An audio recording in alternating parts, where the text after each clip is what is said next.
Welcome to the 2026 NCAA Super Regionals, presented by Capital One.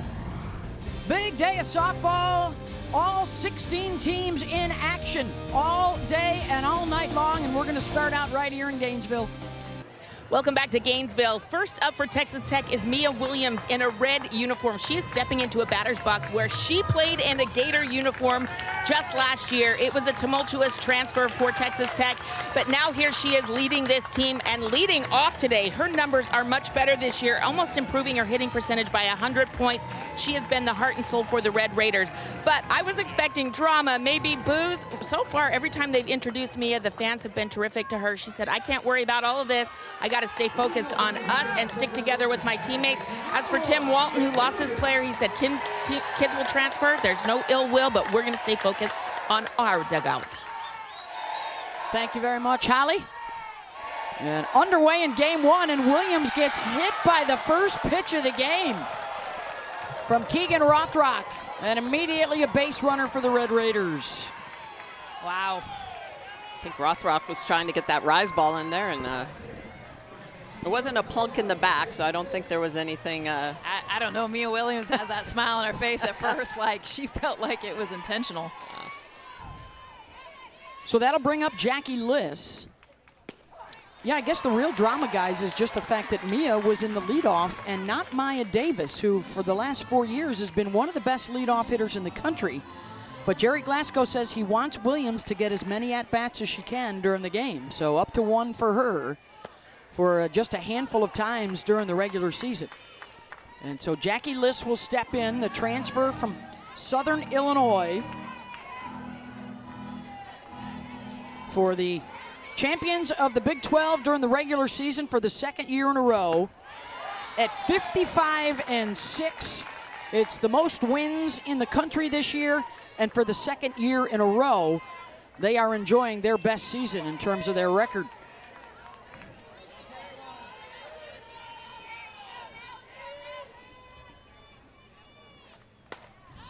Liss pops it up, and there's Kenley Cahalan at short, back on the grass, one down. So let's talk Keegan Rothrock. Her 35th start at 29-6, third in the country in wins. She also led the SEC in innings pitched. Yeah, she has been a workhorse for this Gator team. Great control when she limits the free walks and gets that rise ball at the top of the zone. She's been outstanding this year. Gators finished fourth in the SEC. They bowed out of the SEC tournament early, and then last weekend rolled through the regional against FAMU and Georgia Tech, with Rothrock throwing all but 2 innings.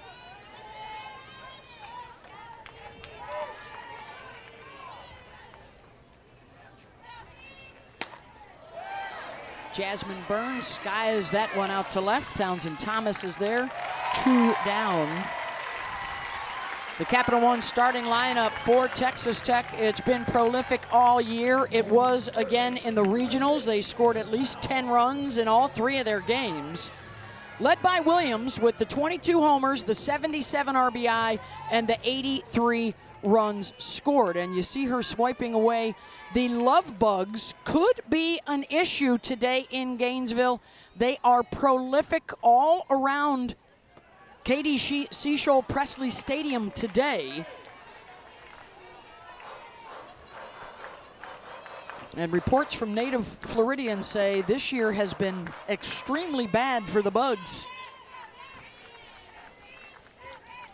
With 2 outs, here's Taylor Pannell, the transfer from Tennessee. They have 3 new players this year that left World Series teams a year ago to join Texas Tech. All their former teams are also still alive in the Super Regionals. And of course for Tennessee, they could clinch the first spot in Oklahoma City later today with a win against Georgia, where Jerry Glasgow was once an assistant coach. Now in his second year with the Red Raiders, off of a trip not only to the World Series for the first time, but the Championship Series, falling to Texas last year.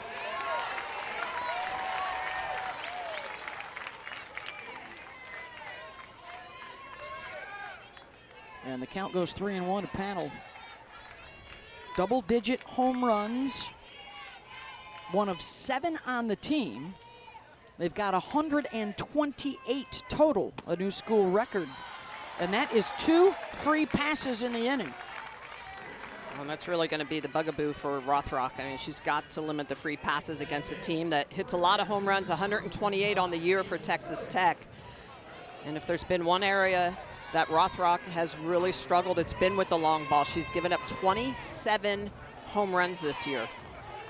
Rise ball pitcher. We've seen a lot of fly balls already as outs. About 70% of the time. Of course, part of that, too, is all the innings that she pitches. About 50% for the Gators. We may not see a whole lot of their pitching staff this weekend if things are going well for Florida.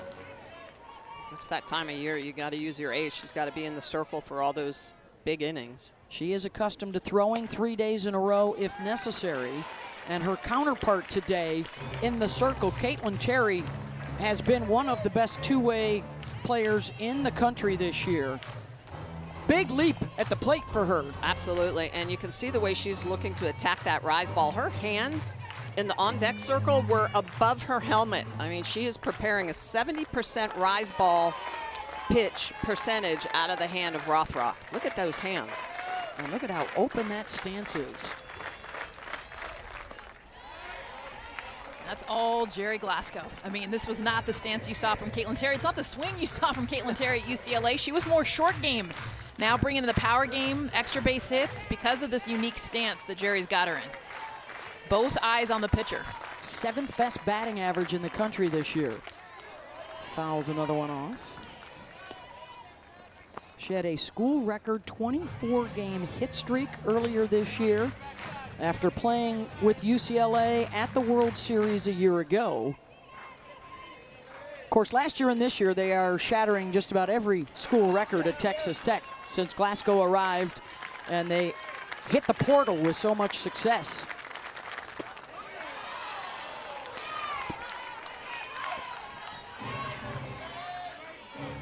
And the biggest jump you'll see with Caitlin Terry, as you mentioned, Smitty's against the rise ball. So Keegan Rothrock, this matchup would have been a bad matchup for Terry a year ago. Now 150 points better against that pitch. She is facing the pitcher, so both eyes are on her, and then she'll square back up. When Rothrock, I think, it's a hot, humid day. She's really using that rosin. It's 93 degrees. Yeah, she's not only using the rosin on her hand, Michelle, it's on her arm and her wrist because the sweat is pouring down her arm. Terry swats that one foul. Yeah, and that's also why she has a sleeve on that arm. I used to do the same thing in very hot environments. I'd actually wear sleeves to keep the sweat from rolling into my palm. It's a lot when you're working hard to try to keep yourself dry and keep that pitching hand dry. Couple on base, a hit batter and a walk, and an early opportunity for the Red Raiders in game 1.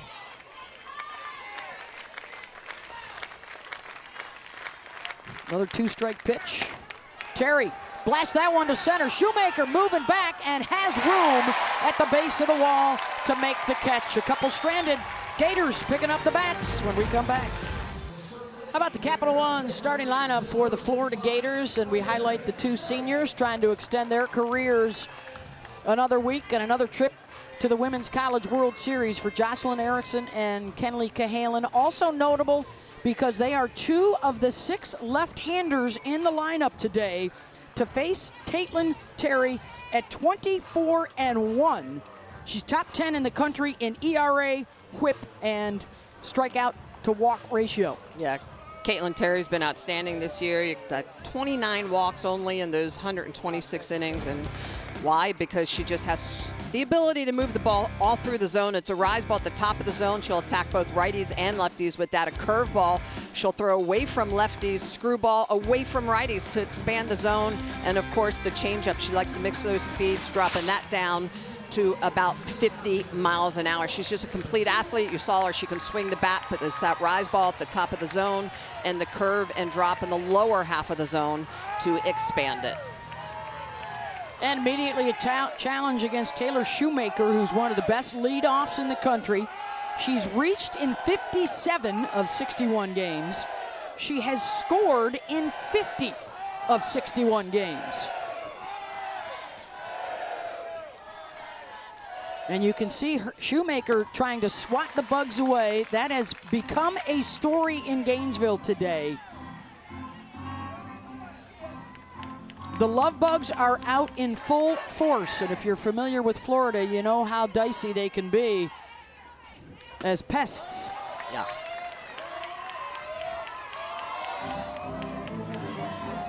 As a Floridian, I don't know if it's something you get used to. You just learn to deal with it and accept the fact that they're going to be around part of the year.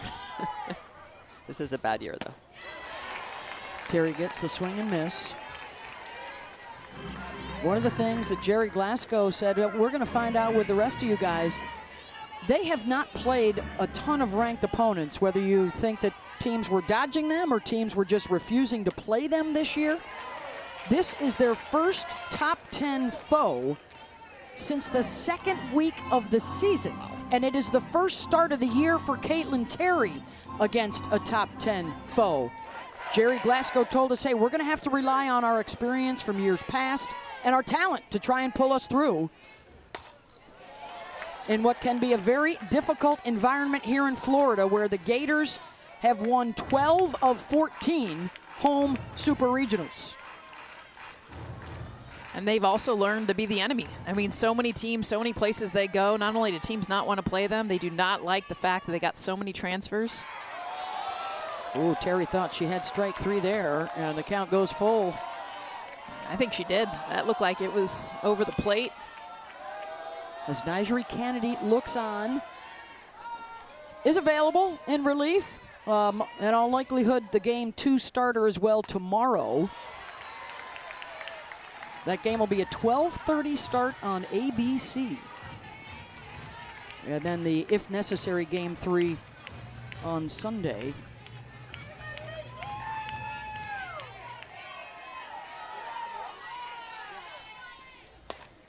What is bugging Holly Rowe right now, Holly? Well, I can tell you that there is an absolute swarm down here, and it is an issue for players. I saw a lot of the players for Florida putting on bug spray, but I can tell you it's not working. I also tried to put some on, but they're landing all over me. Caitlin Terry was really bothered by it initially. I haven't seen the bugs like going in their face right now, but it is a problem. Shoemaker had one fly into her face right before she came up for this at bat. And this is the part that you're worried about, is just more your eyesight and the annoyance of the fact that they're everywhere. Literally everywhere, even up here at the press box. They're not just at ground level. No, they're coming at us too. 11th pitch of the at-bat right here. It's a good battle, Terry and Shoemaker. And she draws the walk. You know, she told us yesterday, part of my job is to see a lot of pitches and communicate with my teammates. Well, she saw a lot there. Great at bat. She saw every single pitch that Caitlin Terry had. And remember, Terry, the advantage left on left. That's why, big reason why she got the start over Kennedy, is her numbers against lefties. A very left-handed lineup for Florida. And here's another one in the senior Jocelyn Erickson.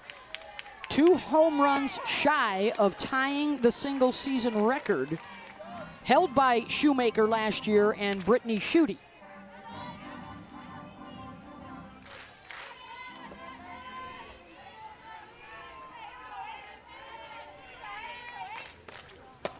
Both teams with good speed, guys, but both teams also with really good catchers. Yeah, Erickson typically really strong, even against that lefty-lefty matchup, because she hits the inside pitch so well. Erickson and Longi Quiroga, the 2 starting catchers today. Erickson, a part of the national team pool this summer for the United States. And the SEC Player of the Year a couple seasons ago. And she pops that one up back on the grass to make the catch. Is Haley Toney, 1 down. And this game opens up the same way for both teams. Free pass, and then number 2 hitters both pop up to shortstop, non-productive outs. I think it's a little nerves. It's a little trying to get in that rhythm and figure out the opposing pitching. Here's Ava Brown, the DP.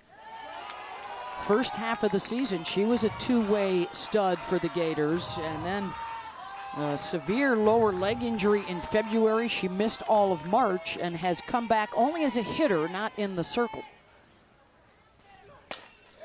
And a base hit for Brown will move Shoemaker into scoring position.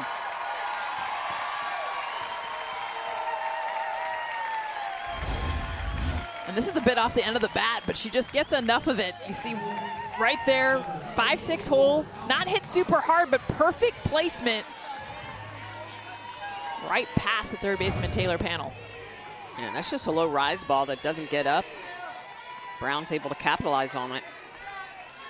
So in the 4 spot is Townsend Thomas. Last year, Townsend was the most talented redshirt first base coach in America. And now out on the field this year for the Gators has been a huge addition. How cool is that? If you're a redshirt freshman, to not just be in the dugout, but be actually out on the field coaching these players, something you rarely see. Just missed the bag down the third baseline after she had pulled first and third in. There you see her as the first base coach for Kendra Walby for the Gators. How cool is, I mean, I just love the perspective. And ironically, Kendra Falby is now the first base coach. So they've just switched places. Swapped.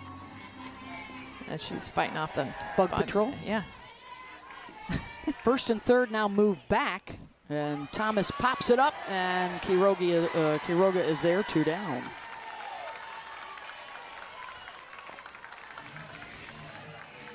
Big outs from Terry against a couple of the lefties. Now it's back to the right side with Kendall Grover. Getting it on the hands. That's what we've seen both pitchers do. Rothrock did it to these Tech hitters, and now Caitlin Terry returning the favor.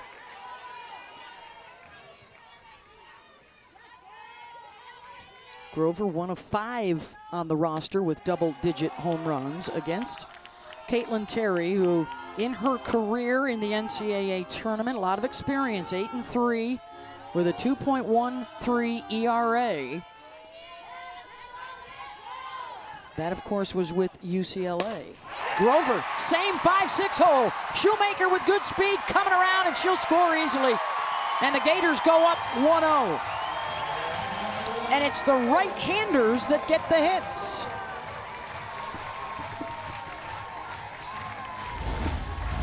And this is just a great job of being able to hunt a pitch, find the pitch. This is a rise ball that doesn't get all the way up. Beautiful job, similar to Ava Brown, but this one's a whole lot harder. Got it on the barrel, and Shoemaker, no doubt, with her speed coming around to get the Gators on the board. 1's up. And the walk to Shoemaker after the 11-pitch at-bat proves costly, and she comes around to score. Kenley Cahalan, grounder to short, and they'll get the force at second. First run up on the board goes to Florida as we head to the second.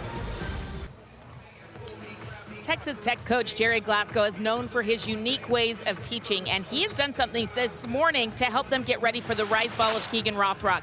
He has brought out these boxes for the first time this season on the road, puts the batters on top of the box, and turns up their machine to a rise ball. He wants them to get their eye on the angle so that they can handle the angle of a sharp rise. He wants it to come in deep right to their elbow. So this was a unique way that they did this morning to get ready for Rothrock. And Jess, I know you're very interested in this teaching tool. Yeah, Holly, and what I love about it is the fact that the hitters talk about then they see a regular rise ball from ground level, and it's like, oh man, not only do you pick up the spin so much easier, but then you understand the angle that you need to take. And that's something Jerry Glasgow has talked about all season long, because you face the #1 pitch in softball is that rise ball. Of course, a unique way to be able to handle that, Holly. And I love that that's part of Tech's. He actually brought the boxes here to Gainesville. Well, and again, Rothrock throws that rise ball 70% of the time. That's her primary pitch. All right, let's see if it works. 6, 7, and 8 coming up. Maya Davis to lead things off in her 250th career game with that split grip. Oh, by the way, he doesn't just travel with the boxes. The whole machine, multiple machines usually hit the road with Texas Tech. Well, that was part of the story. Last year, he drove them. Now they got a guy. Jerry has passed that off to a guy who drives them. Gave the keys to the truck to someone else. Well, and if anyone's ever hit off those pitching machines, by the way, I mean, they are so nasty, dirty pitches that I tell you, like, the hitters are like, dang it, the pitching machines have to travel. But then you face anything else, and it seems easier. Beth Mullins, Jessica Mendoza, Michelle Smith. 3 really good hitters up here providing this information, folks. Beth, our leadoff hitter. That's Apparently right. is the leadoff. That's right. And see that split grip that Maya Davis is going to go to, Beth, that you mentioned, that is actually what helps that top hand stay on top of the rise ball. She's going to the short game right now, which you don't see her do as much anymore. Chop to short. Cahalan charges and gets her. Let's send it down to Holly Rowe. Lauren Allred stepping up, and she's been red hot for Texas Tech. She is what they call the machine master. You talked about him driving these machines. She is the player on this team that has mastered those. They say she can handle every pitch off the machine. It's made her more confident at the plate. And in that big famous comeback, she got the leadoff hit in that inning when they were down 8, and she also got the grand slam coming all the way around. The machine master at work. Yeah, she and Davis, who we just saw, came over from Louisiana with Jerry as she strikes that one out into right. So those two very familiar with the machines, and Lauren quite good at it. She had a nice regional, hit 500 last weekend. Well, this is how you stay on top. You take a look at the rise ball she gets and that top hand. I'll tell you what, that's the box drill at work. Pounding that thing into the ground for a base hit. Yeah, that's that low rise, trying to work from ahead early. Rothrock now to face Haley Toney. Terrific freshman year at short. She is one of just a few that have stayed and held on to their starting jobs this year with all the All-American and All-Star transfers coming in. Had a great World Series last year, hit over 400 as a rookie. Remember that opposite field home run she had in the regionals, and just a breakout for her. Ground ball to short, bobbled by Cahalan, and everybody's safe. And the team with the 4th best fielding percentage in the nation this year has not been as sharp the last couple of weeks. Yeah, this is a defense that is typically steady Eddie. That's a routine ball, probably thinking about, do I have the opportunity to get a double play here, and going to toss over to Comia, the second baseman, to get the lead run. But that's a play that has to be made. 10 errors in the last 10 games for Florida. So very uncharacteristic of one of the best defense in the country. So that is already the 4th base runner, the first time through the batting order here for the Red Raiders. Desiree and down Spearman. at the bottom of the order for Longy Quiroga, already a pinch hitter here. Yeah, and this is something that Jerry talked to us about yesterday, is Desiree Spearman, who sometimes gets the start in left field, and we're going to see this a whole lot this weekend. But he said she's great in that pinch hitting role, already using this opportunity here in the first. Junior from El Paso, a career high with 48 RBI this year. Second inning in a row, they've got a chance.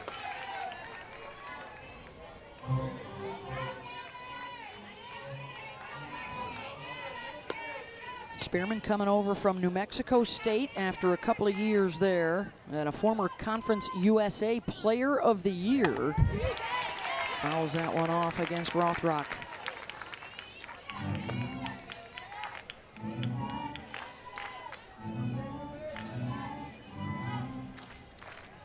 For Keegan out there in the circle, 75 career wins. She is 1 win shy of back-to-back 30-win campaigns.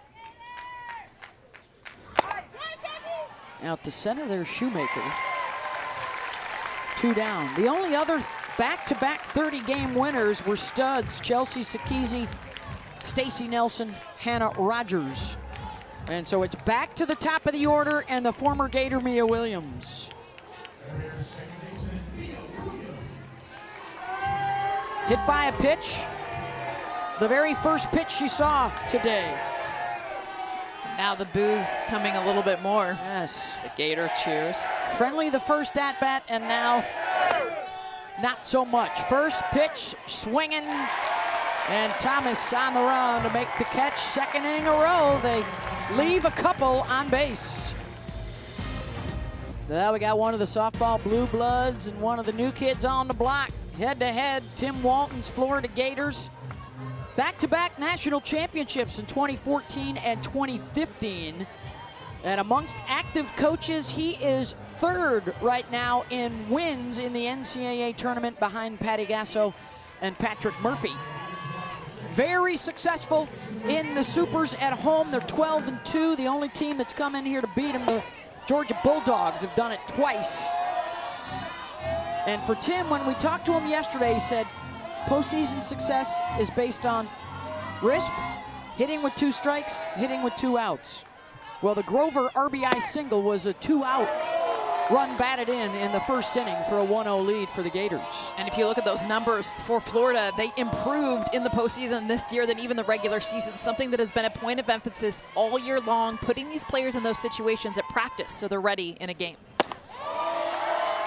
7, 8, and 9 in the lineup for Florida, and both coaches are circling these 3 at the bottom.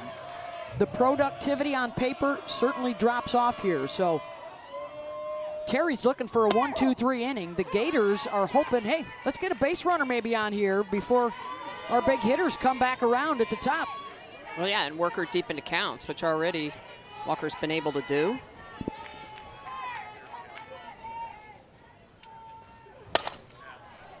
Walker sends that one towards the bullpen and into the screen. And leveraged, understanding when you're in a 3-1 count, you're probably going to get something pretty good, especially when you're the leadoff in the inning. So you've got to be aggressive. You've got to go get that and take advantage and barrel it up. Those are the keys. When you do see the pitch, don't foul it off, hit it. Walker does get him the base runner. One thing that these 3 at the bottom are good at is adding to the doubles total for Florida this year. They have set a new school record. And Walker, McClellan, and Comia all can hit gappers. Here's McClellan. Second straight inning, a leadoff walk for Florida.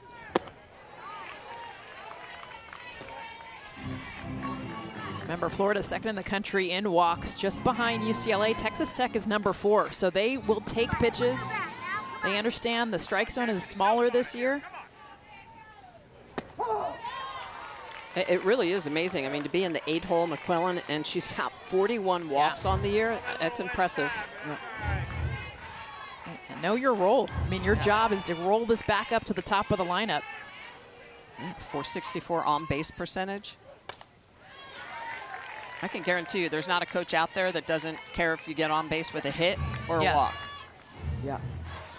And Tim's son, Brooks, is their data guy, player development. Director of player development. Really good baseball player. He's actually in the bullpen. That's what he's kind of been given the role of, former pitcher. 0-2. Takes ball 1. You know, we talked earlier about the poor strength of schedule for the Red Raiders. It is a really strong strength of schedule, obviously, for Florida playing in the SEC. They were confident. They've seen just about everything they need to see in terms of opposing pitchers as Terry gets her first strikeout, 1 down.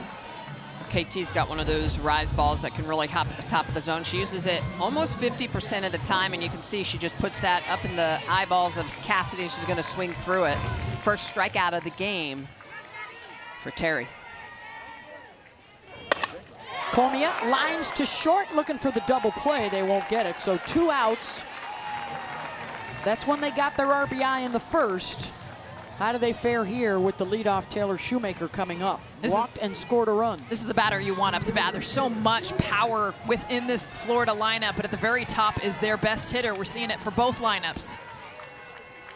Hit 500 in the regional with 2 home runs.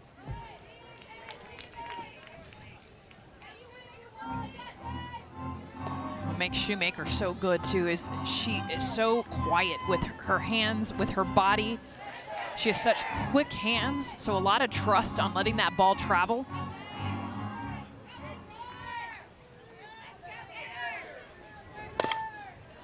Just her sophomore year, but she has already hit a home run in half of her NCAA tournament and World Series games. It's amazing. 7 in 14 appearances. The fact that she's 2 runs away from Skylar Wallace, one of the best Gators to do it.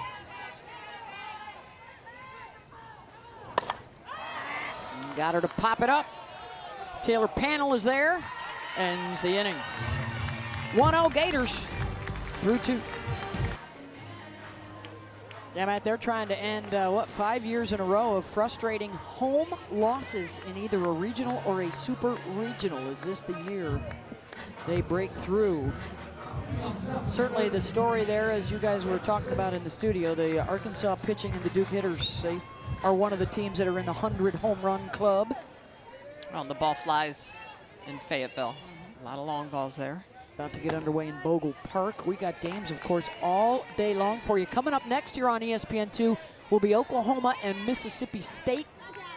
And then later tonight, top-seeded Alabama, second-seeded Texas, and the big hitters from UCLA all will open up in their game 1s. Game 2s tomorrow, and then all the if-necessaries on Sunday. Tennessee could punch a ticket later today if they beat Georgia. Jackie List leading things off. The transfer from Southern Illinois, where she broke all but one record of her Aunt Becky. She's probably home watching if she's not here in person. Well, Aunt Becky's who taught her how to hit. Yeah. See the no stride? She'll just kind of lift the heel up, put it back down. A very, very simple stance. Minimize movement. And pops that one right back up the middle for Aunt Becky. It's that simple stance, that minimal head movement. She's done her whole life. Allows her to get to this rise ball. I mean, literally without that head movement, just hands, barrel to ball. Look at the heel just come up, come right down, hands start and take her directly to that rise ball. That is a tough pitch to hit, almost out of the zone up. A beautiful job to get a leadoff hit here for Tech. And Becky would be proud. Ryan Rothrock trying to get underneath the hands of the righties, not getting that call. Having to lower that, and that's part of the key for Liz Burns, all of them, the righties. Make Rothrock bring that pitch down. Jasmine Burns is the transfer from The Ohio State University, where she was a first-team All-American last year after hitting 25 home runs. She hit one in the regional last week, went 7 for 12.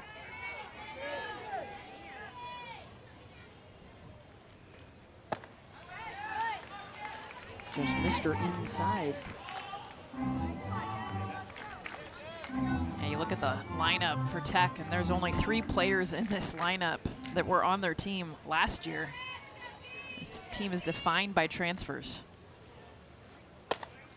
Jammed her. Cahalan with a chance. They'll get the force over to first. Got her, double play. And the Gators clean it up. 2 down. Well, we talk about this defense for the Gators, and even though there have been some struggles as of late, this is where they're the best. This is their 25th double play of the year.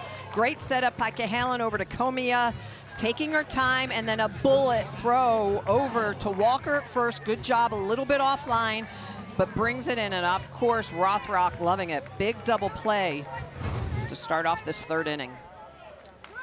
That wipes the slate clean for Taylor Panel.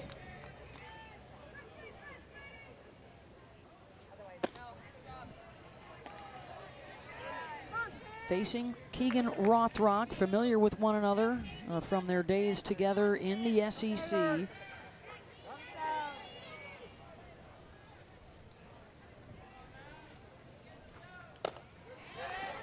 Slow roller and got her. Kendall Grover makes the play. 1-0, Gators still in front. And this Super Regional weekend, there's your 2 brackets. We will send the 8 teams off. The overall #1 seed, Alabama, gets underway tonight at the Rhodes House against LSU. And you see how top-heavy the SEC is on those brackets. They're guaranteed at least 3 games, 3 teams in Oklahoma City, because they have 3 head-to-head matchups in the Super Regionals.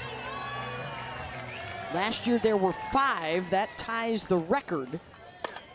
Erickson, another first pitch swinging. That's been popular for both sides early on, 1 down. Another fly ball. That's also been the theme for Florida right now, is a lot of fly ball outs. That rise ball for Caitlin Terry. Yeah, well, think you've got 2 rise ball pitchers. You see something decent, they're trying to work from ahead, so it's a lower rise ball, so of course you're going to try to go get it. That's a rarity for Jocelyn. Yeah, she only swings about 10% of the time at the first pitch. Oh, in the NCAA tournament.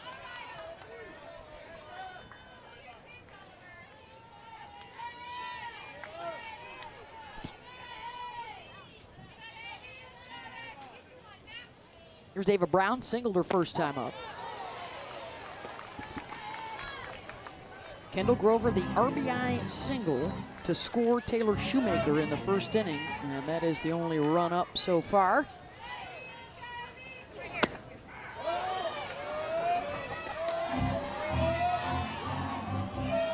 Since her return post-injury, she's hitting .321, and that includes hits now in 10 of her last 12 games for the Gators.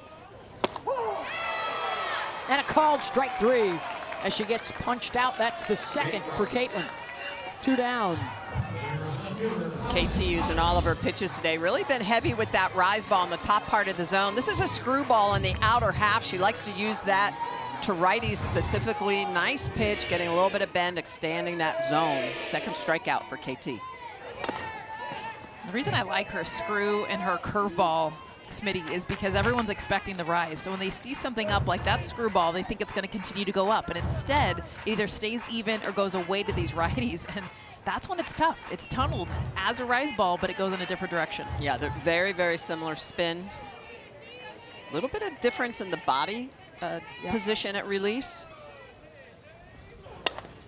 Offensively, these two teams very similar, but both sides acknowledge if there is a difference, it's 2 really good pitchers for the Red Raiders. Keegan Rothrock probably going to have to throw a lot singularly for Florida to advance. Yeah, and so Tim Walton spent a lot of time getting ready for both Terry or Kennedy this week.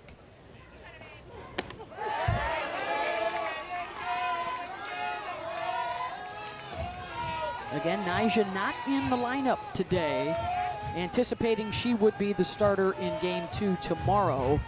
Both of them, obviously, solid. Yeah. Top 10 in the country in ERA. And I think also Caitlin Terry just being left-handed against this left-handed heavy Florida lineup. I mean, the numbers just a lot better, especially when it comes to the slug.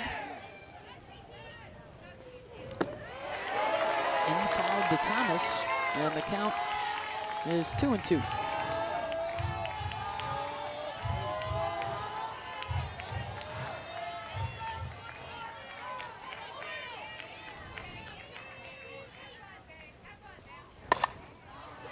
In foul territory, and that one will drop. Tell you what, Caitlin Terry does such a good job of getting it on the hands. We talk about the pop flies, but a lot of it's just not allowing these Gator hitters to get extended. So well, they're getting jammed, they're getting cut off. And to your point, Jess, all the pop flies off the lefty bats, they're all to the left side, which just shows they're spinning off the ball. They're not able to get through it. Thomas, snagged by Panel, who goes up to get it. A web jam for the Red Raiders. Well, this is all about positioning and getting up at the right time. Taylor Panel, perfect timing. A shot off the bat of Thomas. She's able to reel it in. You're watching the NCAA Softball Super Regional presented by Capital One. We're here with the Gators head coach, Tim Walton. And coach, so far your hitters, a lot of fly outs. What do you want to see them do a little bit differently attacking Caitlin Terry right now? Yeah, I mean, obviously what she does with her ball, the late breaking away from the left-handers especially, just got to do a good job being able to see the strike and attack the ball out in front of the plate a little bit earlier. Otherwise, take the pitch that's breaking out of the zone. Just do a little bit better job of understanding kind of where the ball is going and be there on time. Keegan Rothrock has been terrific so far. What stands out about how she's been pitching? Yeah, just hasn't been too predictable so far. You know, we only got one pretty hard hit ball, but other than that, she's been able to change speeds, locations, use our defense. Had the one little miscue with the action play, but I think overall she's done a good job.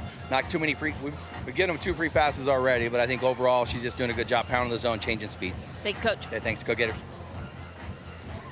All right, thank you very much, Holly and Coach Walton. 3 innings of work so far for Rothrock. The last 2, she's managed to keep the pitch count low, which will be critical for her, anticipating the Gators might need to use her all 3 days if it goes to a 3rd game. She has done that on a handful of occasions and has been quite successful at it. Well, Beth, to your point, I mean, she's typically a strikeout pitcher. You would consider Rothrock getting, I would say, 6 to 7 strikeouts a game. She's probably not going to get them against a Texas Tech team that does not strike out much, just 148 on the year. Using her defense, that actually plays into her having to throw more, though. She's got a tough one here in Caitlin Terry, one of the best hitters in this lineup. Terry Cahalan tries to backhand it. Could not pick it clean. And it's another base runner for the Red Raiders. The second error for Cahalan at shortstop. She's having a tough time over there. Tries to backhand it, I think, to get rid of it quicker, but you're going to see the spin on this ball. It coming off the left side, you see it spin away from her glove, which is why you got to try to get around that. Anytime a left-handed hitter hits the ball to the right of the shortstop, you know it's going to have that spin.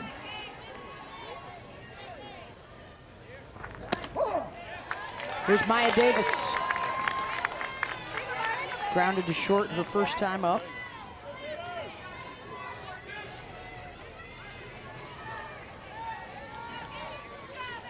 This has been an issue early. Chances for the Red Raiders unable to capitalize. Base runners in 3 of the first 4 innings. And so far with runners on base, 0 for 7 with 4 lobs. And with Maya Davis being a short gamer, her main priority is moving a runner right now. She'll hit away. We saw her go to the slap her last at bat. I'm surprised she's hitting away here, at least not thinking about the drag bunt.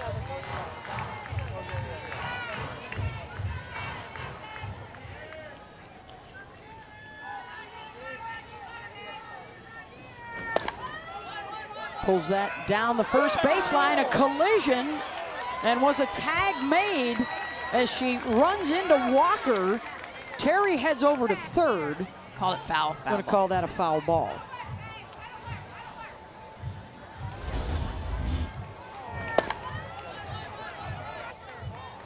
And remember, it's where the ball is.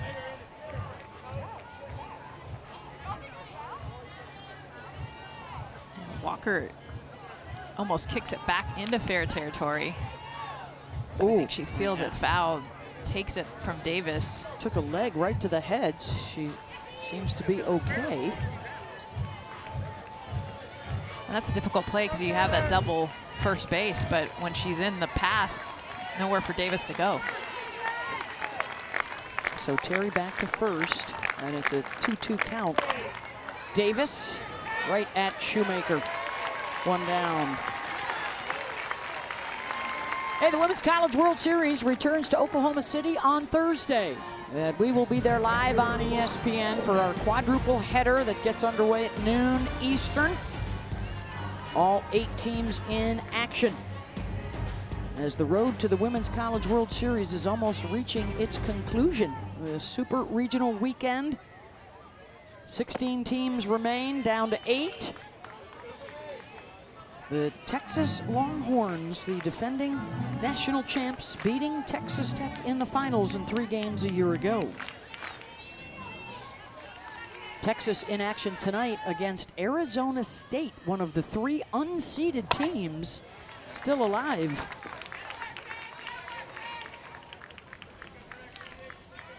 Allred singled her first time up. You mentioned how the strikeouts are so low for Texas Tech. She is one of 3 in the lineup with less than 10 on the year. It's impressive. As pitching coach Stephanie Van Brakel Prothro comes out to chat with Rothrock. Former SEC Pitcher of the Year at Alabama.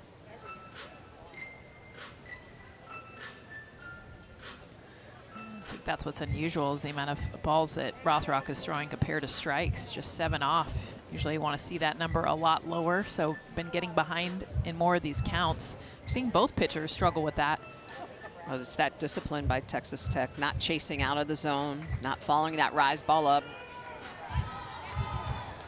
Red Raiders have been so strong. I mean, they're in all likelihood going to set school records for home runs, which they already have, and then batting average, slug, runs scored, stolen bases, which they already have.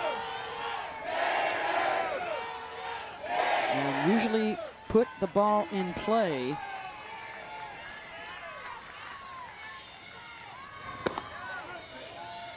And they are accustomed to scoring in bunches. They were 10 runs or better in each of their regional wins last week, a couple of 8-run innings. Yeah, they put crooked numbers up. Yeah.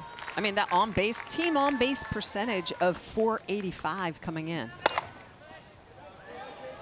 All red, and that one will drop. Well, you saw the graphic before, 148 strikeouts in the season as a team that is the lowest of all Power 4 conferences. And Lauren Allred, I mean, she only has 8 strikeouts. I mean, that is unbelievable. There's 2 on this team with single digit. Talk so much about the long ball. With the long ball comes a lot of Ks, and that's what we've seen go up, but not for Texas Tech.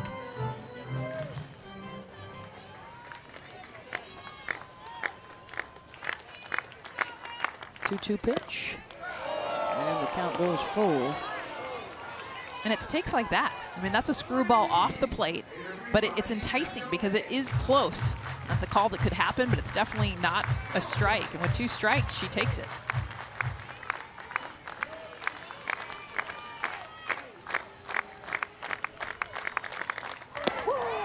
Called strike 3, and the throw down goes all the way out into center, and Shoemaker is there. And with 2 outs, a runner in scoring position. Rothrock with a nice pitch on the outer half. This is a low screwball, and Erickson with the throw down. You see she almost hits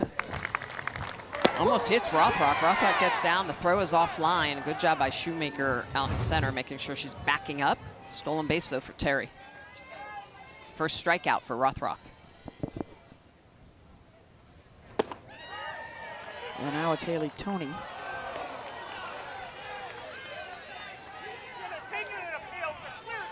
It's a rarity, too, to steal a base on Jocelyn Erickson. Only the 3rd of the season for opponents. 3rd time in 4 innings, a runner in scoring position. But they continue to struggle. 0 for 9 with a runner on base, 0 for 3 with a runner on second.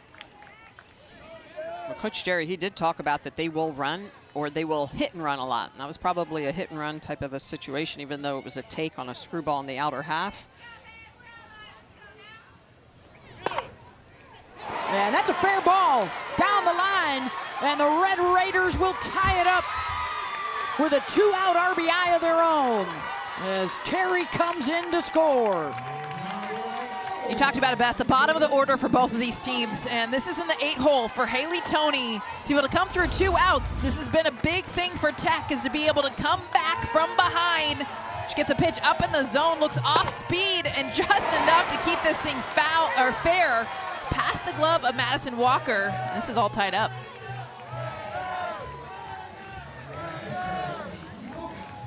And Toney now at second, so a chance here for Quiroga, who was already pinch hit for once back in the 2nd inning. So this is her first AB of the day.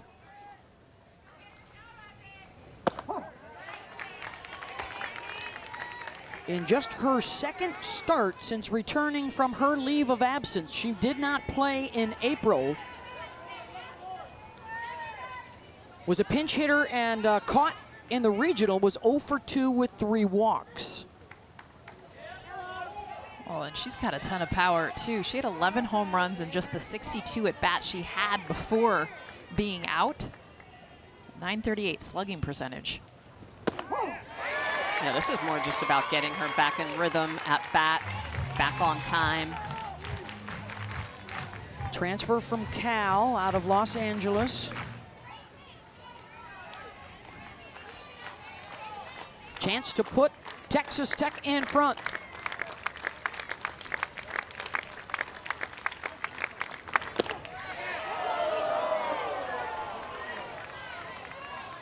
0-2 pitch misses in.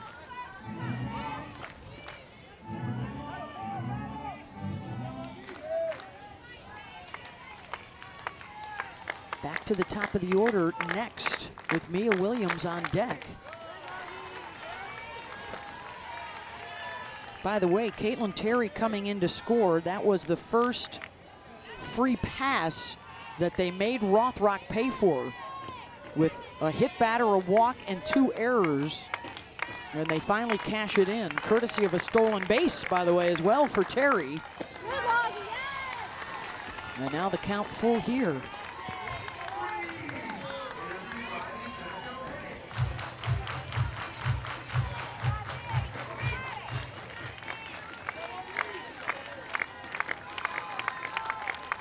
Full count. Quiroga off the glove of Cahalan, and the Red Raiders will take the lead as Tony motors around to score, and Longy slides into second safely.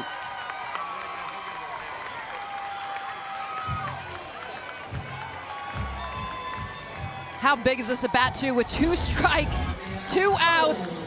Quiroga, who does not always get the start, another off the glove. This will go down as a hit, but Cahalan, a ball that she can get to, and another run comes in for Tech. Massive at bat. You see Comia trying to tag her as she's doing her dance, seeing if she brings her foot off the bag. So the RBI double for Quiroga, and how about the bottom of the order here for Texas Tech? And now they will pass the bat to Mia Williams with another runner in scoring position.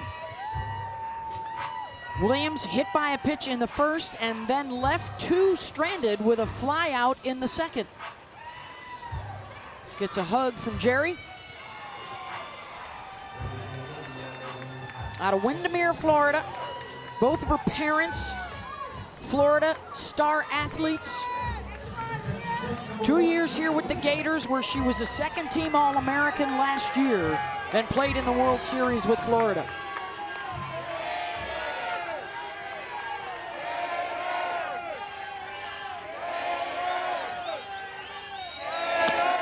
And has totally changed her swing with Jerry Glasgow this year. Yeah, one of the biggest things she's talked about is just getting into her legs. She was so good last year, just all arms.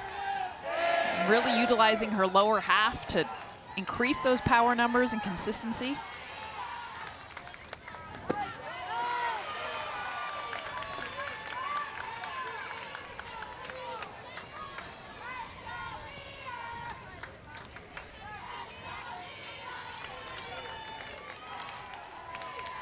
Righty's moving off the plate. Reached for it, and that'll scoot through, and another run will score. And some glove problems for the Gators infield on the left side as Quiroga comes in. Well, this ball is just hit hard into the 5-6 hole. Cahalan, the shortstop's going to be going over, but you could tell that trying to come around that ball, but it's the jab. You could tell that Cahalan with her glove, look at the way she's going to jab at this ball, and it just keeps going off the end of her glove.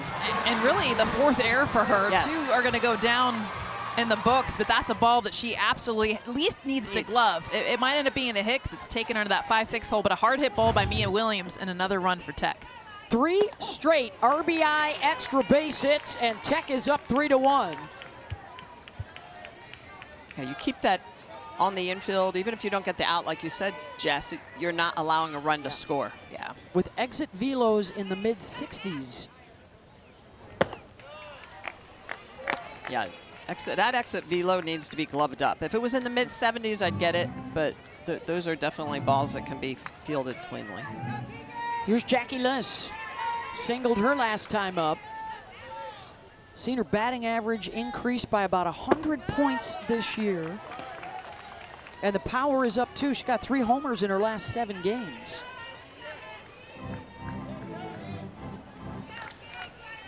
Enjoying a career year.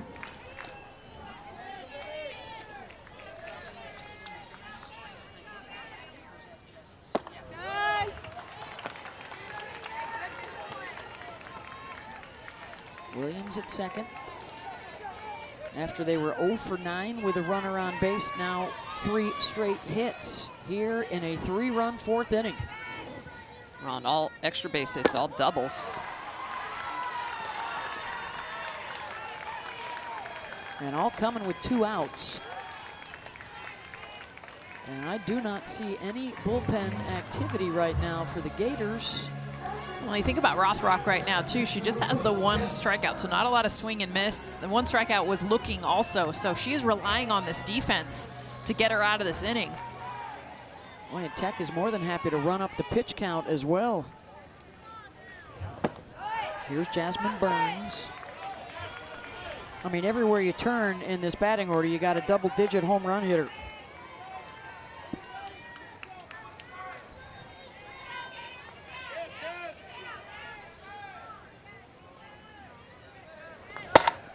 Hard hit and right at Comia.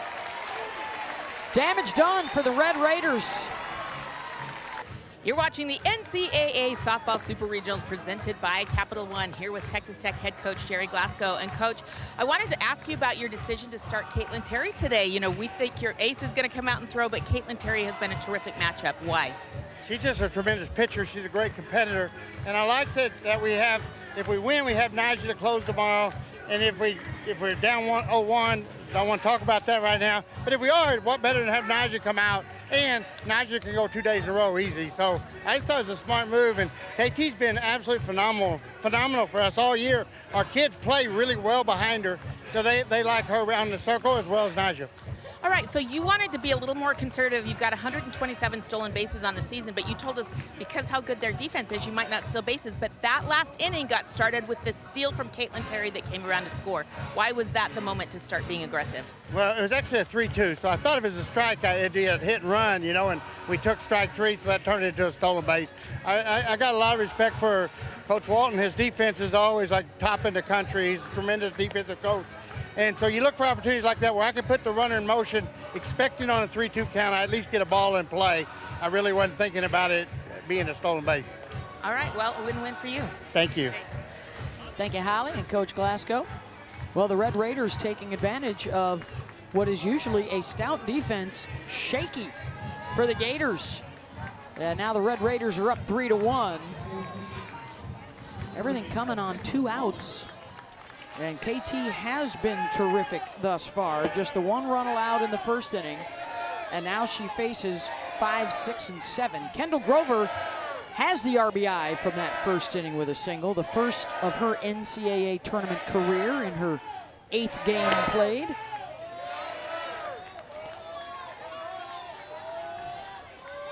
Game 1, best of 3. But the team that wins game 1 almost always wins the Super Regional to advance to Oklahoma City. Hard hit foul.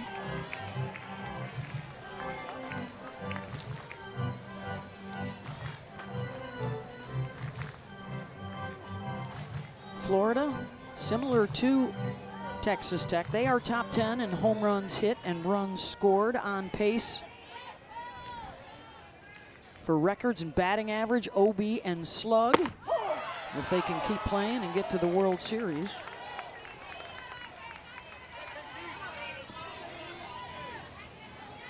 And it is a tough place to come in and knock them out in the postseason.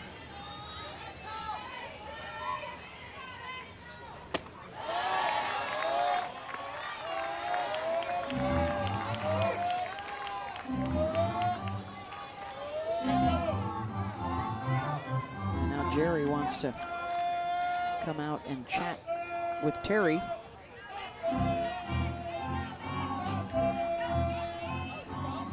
He must have seen something, because this is not a pitching moment. He's talking to Caitlin Terry, and he's probably just... Especially on a 3-2 count. Yeah, most pitchers don't want a timeout right here, but he's definitely seen something. Wants to make sure his entire team knows. Always be pitch calling something that's coming in from the dugout on the other side, making sure that they're changing it up.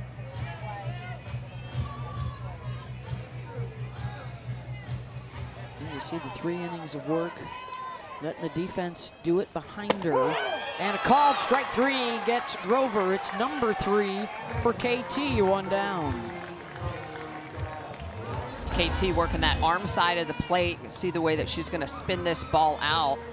Has a little bit of bend, so that's a backdoor curveball. She's going to put it on the corner, run it back in. It looks like it's off the plate for a ball, but it bends back into the zone for strike 3. Smitty, I see 3 different strikeout pitches for her. Yeah. And then first pitch swinging gets the ground out for Cahalan, quickly 2 down. Yeah, KT has a lot of tools in that toolbox to be able to attack the zone. So she can mix speed, she goes rise ball up, but then she also expands the zone with a really good screwball, curveball on both sides of the plate. You got a lot to cover. A lot of times when you're preparing for a pitcher, it's vertical or horizontal that you're preparing for, and with KT, it's both. Here's Madison Walker, walked aptly enough her first time up. Well, remember, the first inning was the righties that had success against her, so she's changing up the game plan instead of trying to come inside. She's been using that backdoor curveball and the changeup. Yeah, a little different look now, second time through the order.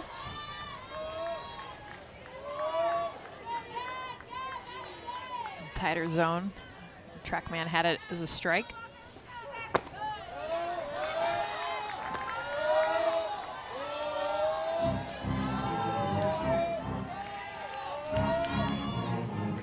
A pair of 20-game winners in the circle. Solid defensively. And at the plate, the only team in the country with 100 home runs and also 100 stolen bases. I mean, this team was built for one thing and one thing only, and that's to win a national championship. And a little bit of cherry ball. I mean, he does the unexpected. Walker living up to her surname for the second time.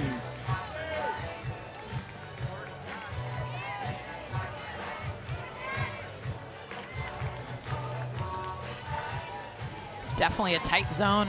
That's why we're seeing the free passes. These hitters are smart. Here's Cassidy McClellan, struck out on a rise ball back in the second. So the first base runner in a bit after Terry had retired 8 straight.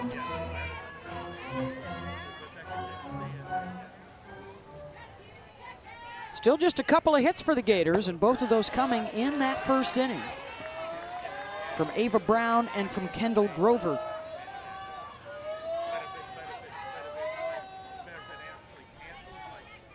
The big 3 so far, 0 for 5 with a walk for the Gators. Shoemaker, Erickson, and Cahalan.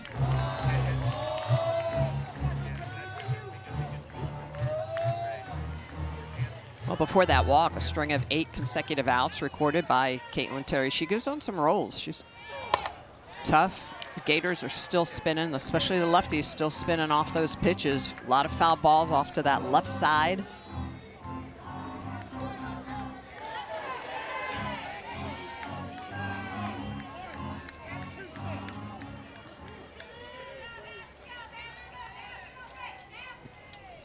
Two-two. Swing and a miss.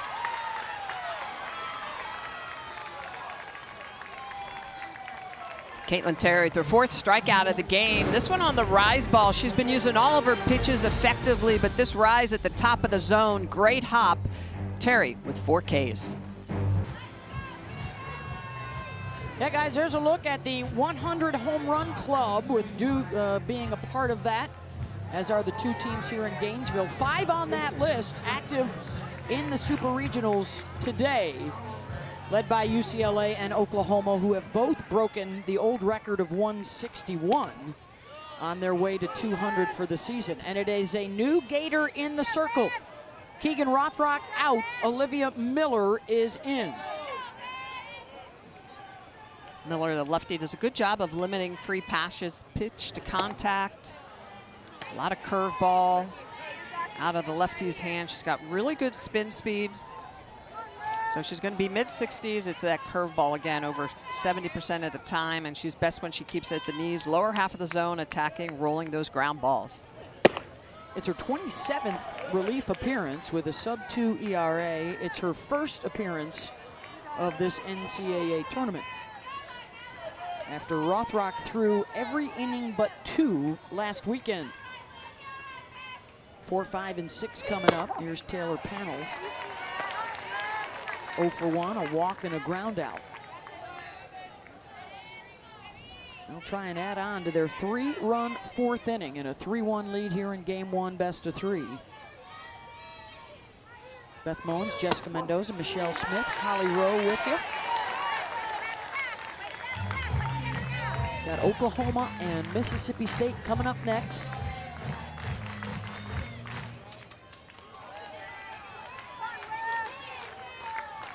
Bulldogs, one of 3 unseeded teams. Panel out to right. And Mississippi State, one of the 9 SEC schools in the final 16.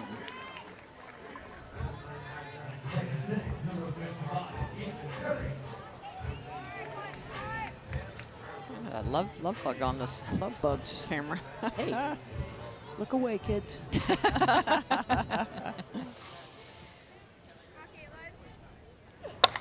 Unseeds, if you're curious, have reached the World Series 13 times under the new format that came into play in 2005. It's been a rarity. We got 6 former champs still in the field, including these Florida Gators. And with Arkansas playing Duke right now, they've just taken a 2-1 lead. They are one of 3, along with Mississippi State and UCF, trying to get to the World Series for the first time.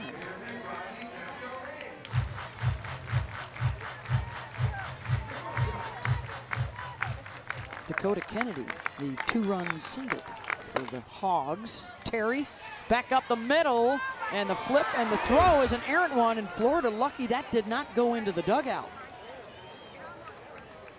So Terry aboard with 1 down. So this looks like a ground ball up the middle that Miller looks like she pulls back on. Comia is going to flip over to Cahalan, and this throw, they're very fortunate that's not out of play. Yeah. Could have been another error. That was headed to the dugout, would have been second base. Davis looking for some green grass, and she'll find it. And a couple aboard here for the Red Raiders with 1 down.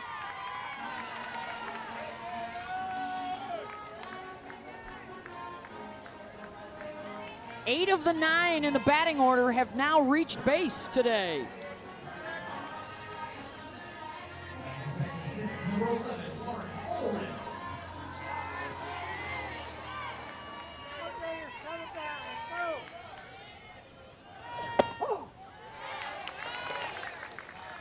This Texas Tech offense just doing what they do. They don't strike out much. They take advantage and walk.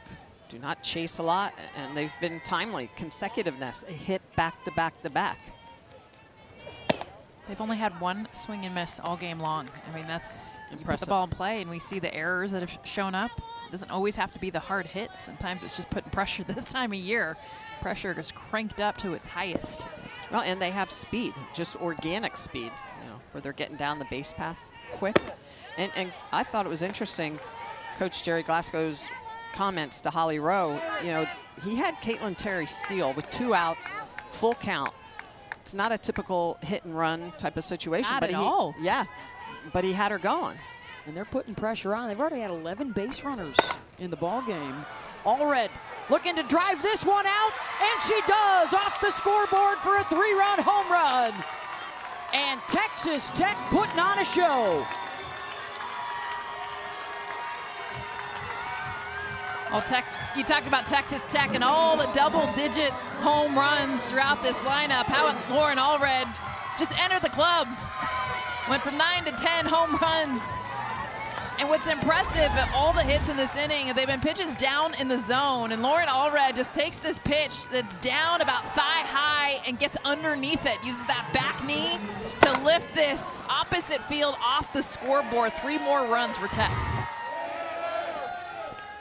Well, this is where you think bringing in Miller is a good matchup, because there's 4 righties in a row for Texas Tech, but every one of the lefties has hit Miller.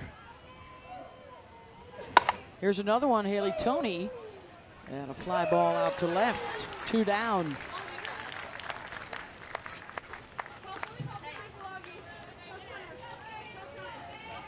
Allred, one of just a couple in the starting lineup that were at Texas Tech last year.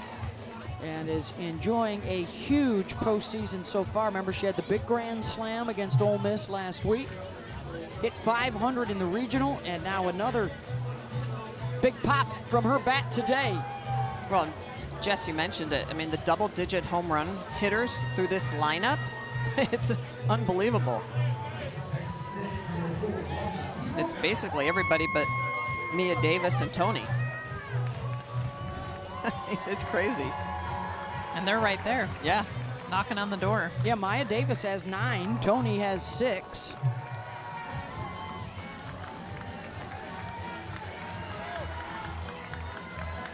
And Longy Quiroga will step in. She was just getting her stuff on, so I don't know if he was going to go to a pinch hitter, decided to stick with Longy.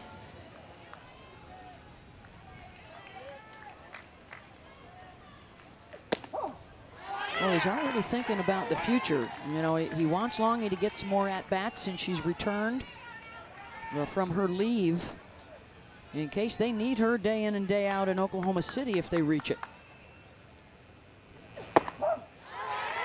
Victoria Valdez, terrific catcher for them last year, does not hit it as well.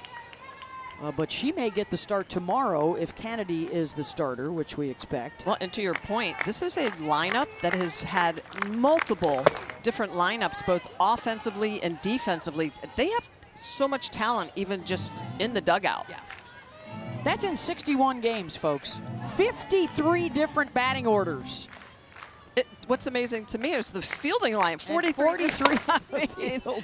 So when you talk about, okay, well, she's catching, well, there's also a couple of other catchers. There's a couple of different, yeah, it's just really crazy that so many different defensive configurations. We sat down with the team yesterday, and they just started laughing. They're like, oh, we don't know till like 30 minutes before the game who's playing, but that's Jerry being Jerry. Like, we have no idea where we're hitting, who's catching, sometimes even who's pitching. And they knew it was going to be competitive with all the transfers coming in. I mean, they had to earn their spot every day in the lineup. And for Jerry, he's got to keep a lot of folks happy that we're anticipating being full-time starters. What I love to hear, though, out of all of them was, you know what, it's okay, we trust Jerry. We trust our coach. And Holly, what you got? And guys, one of the reasons they trust him is he did not promise any of these transfers anything as far as playing time when they come in. They had to earn it on the field, earn their starting role. And he said it's pretty clear at practice. If they're doing well at practice, they know they're going to play and they're going to get a chance to start. If it's cloudy, I put people out there, give them opportunities. Everyone out here who's in those lineups have earned it. And Holly, that wasn't easy in the beginning. It sounds like, oh yeah, we all support each other. I can come off the bench. Well, in the beginning, these were all superstars coming from different teams, expecting to play. It has definitely been a progress for them. well, expecting to play, but then also having enough playing time to be at your best. And there's some athletes that can play half-time and still be at their best. There's others that say, no, I need to be playing 80, 90, 100% of the time to be at my best. So it's a lot of different personalities. Winning helps out a lot. When you're 55-6. Yes. Quiroga launches one way back over the scoreboard. Longy, one of the farthest we've seen here at KSP Stadium, makes it 7-1. And Lonnie gets all into this ball. She knows it from the second she finishes her swing. You have to remember she was away for a month trying to get her timing back. I'd say her timing is back for her 12th home run of the year. Just gets a pitch that is sweet right down the middle. She's all in it, and watch this. She knows it's gone. How about the bat flip as that ball leaves the yard? I just love she carries the bat with her, then flips it over the scoreboard. Over That her thing name. went a mile over the scoreboard. Celebrate that one, Longy. All Red Raiders here on the road in game one. Back in a moment. I'll break it down the swing. Quiroga getting down underneath this pitch and absolute annihilates this ball. Take your bat, flip it, hit it over the scoreboard 263 feet. It's still going. Wow. Look at that. Cleared it. 77. The exit Off the velo. bat. Wow. She jacked it. And as a result, a third pitcher now into the game for Florida, Caitlin Oxley, to face the top of the order. And if you're Texas Tech, you want to step on the gas right here. If you can grab a couple more runs, you're into run rule territory in the bottom half of the inning. Williams, the RBI doubled her last time up. Oxley's got a lot of spin, a lot of different speeds. This is what they need right now. I think the biggest thing for Oxley is throwing strikes, not getting behind in the count. Home runs number 129 and 130 this inning for Texas Tech. And if Jackie Liss hits one here, then the run rule does come into play. Now hit Mia Williams twice. Two different pitchers.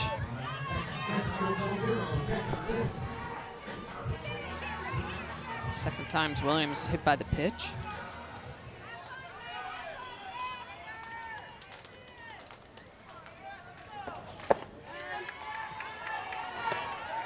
Jackie Liss, who rarely swings at a first pitch, likes to see that first one.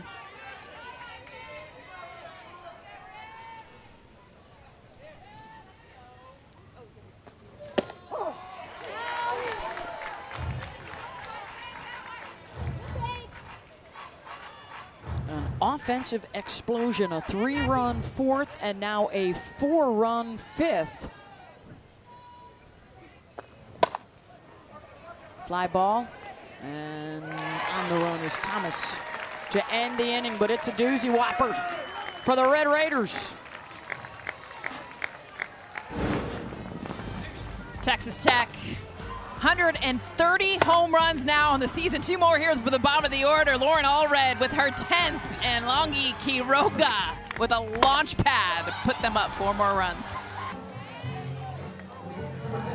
Ooh, a nice little back and forth slugfest going on at Bogle Park.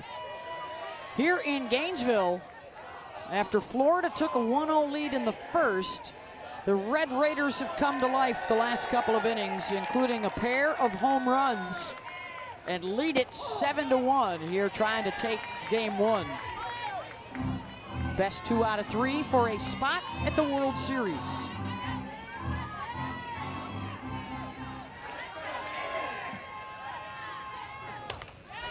Comia fouls that one back. It's 9 and then the top of the order.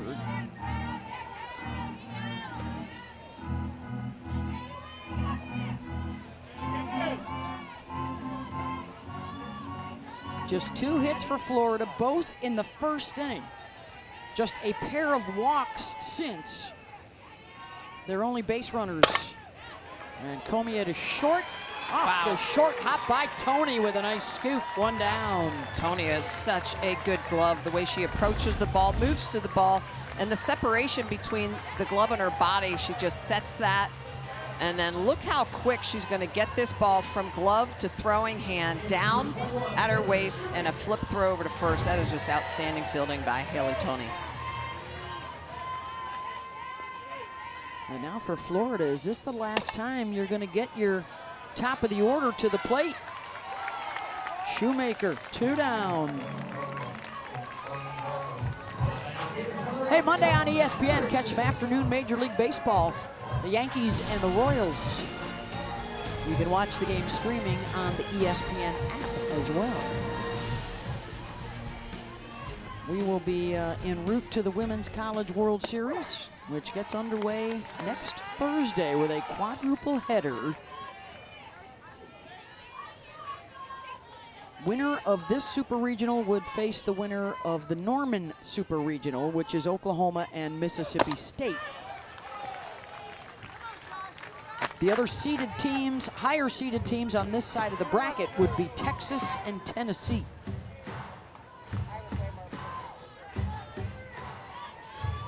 Some good arms, some good bats. 0-2 here to Erickson. And bounces away from Williams, and Erickson's going to take second. The throw, not in time. And Williams a little lackadaisical, not expecting Jocelyn to keep running. Yeah, the mistake is going to happen, so this is going to go down as an error for Mia Williams, but it's the aftermath, the fact that she just takes her time. And how about Jocelyn Erickson? Out the gate, sees the hot ticket, and then now this is huge, taking second base when the ball was just only a couple feet from Mia Williams. I think there's a conversation going on in the press box because the official scorer, I believe, is initially saying that's a double. No, that's an error. Yeah. Ava Brown with a runner in scoring position.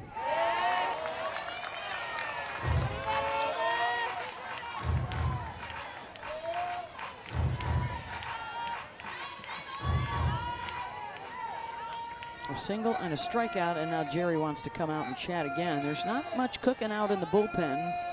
Maybe there was between innings, but I mean, Caitlin Terry's only at 74 pitches, 76 now. She's done a good job. There's 3 free passes, 3 walks.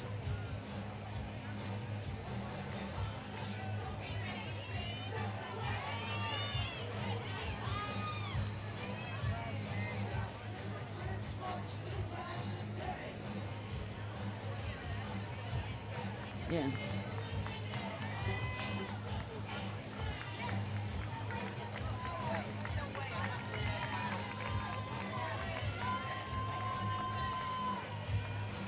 They did score that a double, by the way. Oh, come on. Smitty's going to run over and talk to somebody. I am. As a pitcher, the pitcher You know needs what? to- Yeah. you know. You don't want that on the resume. Brown takes a look at a strike, 2-1. First chance with a runner in scoring position since that first inning. Brown sends one deep, way back, and that's out of here. And the Gators strike back with a home run of their own. How big is that error from Mia Williams? It extended this inning. That was a 2-out error, puts a runner on base, allows Ava Brown to come up again. Her second hit of the game, and this one, a long one. Exactly what the Gators needed to respond to the 4-run spot put up in the last half inning. Pitch down in the zone. This is knee level, but Ava Brown just so smooth. Drives it out of the park for 2 more runs for the Gators. Yeah, that's a curveball that Terry's trying to get underneath the hands. Ava Brown very good on that inner half. Do they go back to back at the wall, and that one will go. Townsend Thomas.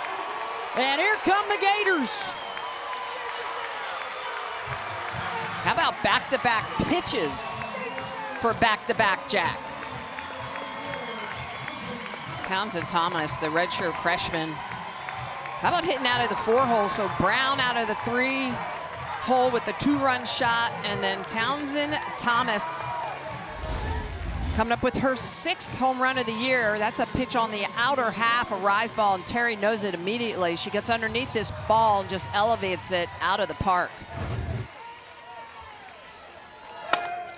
Grover, that's a base hit. And Florida now peppering Caitlin Terry.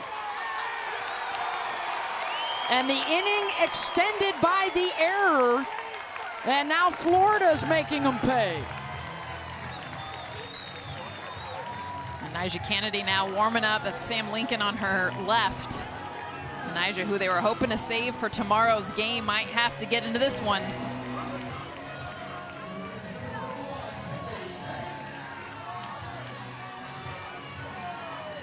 The 2-time national champs making some noise here in the bottom of the 5th. 3 runs up after Tech put up 4 in the top half of the inning. 4 extra base hits on 4 pitches.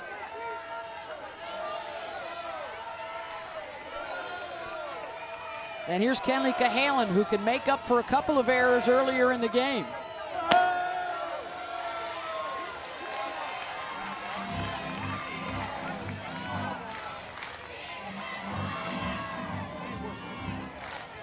Wow. They have been good the last 6 pitches, recovering. Cahalan goes the opposite way. Holloman is there and makes the catch, but Florida making things interesting as we head to the 6th. The NCAA Softball Super Regionals are presented by Capital One. What's in your wallet? Well, we got a ball game now, 7-4, Texas Tech. 4 home runs for the 2 teams in that 5th inning. And it's the 11 seed right now over the 6 seed, trying to close out game 1 as we head to the 6th inning. And the visitors will step to the plate. 3, 4, and 5 coming up. And they are facing the 3rd Florida pitcher of the ballgame, Caitlin Oxley, the righty sophomore out of Bartow, Florida. Burns 0 for 3 today, including grounding into a DP. There's another well-struck ball out to left and a base hit to lead off. Let's send it to Holly Rowe. Well, as you pointed out, Jasmine Burns, one of the best hitters on this Texas Tech team. She does something very interesting called visual edge training. 3 times a week for 15 minutes a day, she works on a computer with these goggles on that actually help her train her eye muscles and her ability to see different shapes and different colors. I think that's been really a good reason. We always say good eye at the plate, but you can actually improve your eye at the plate with visual training. That's something Jasmine's been doing. Yeah, Holly, a lot of hitters really work on that ability to be able to read spins, locations through the zone.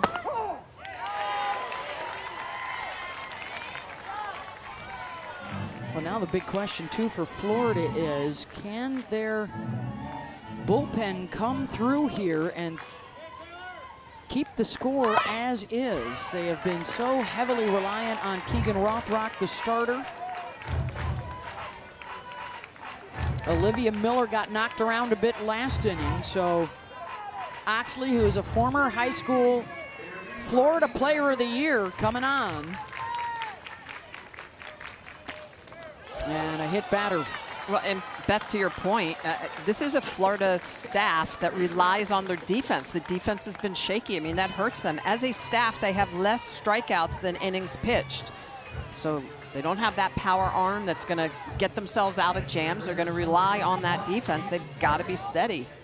And they can't issue free passes, which they've done a lot of that. 7 of them today. One of them has come in to score. Here's Caitlin Terry. Reached on an error and did come in to score in the 4th, and then singled and scored in the 5th. As they continue to fight the love bugs.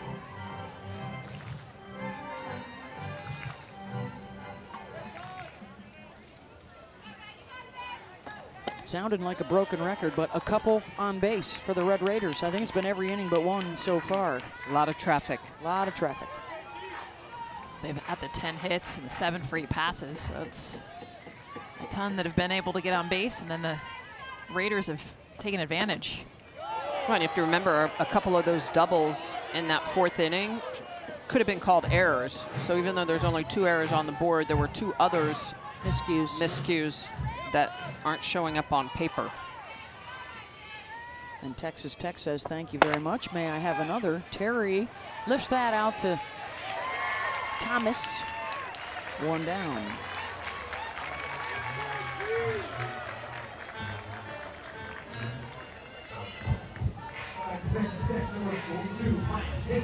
Maya Davis.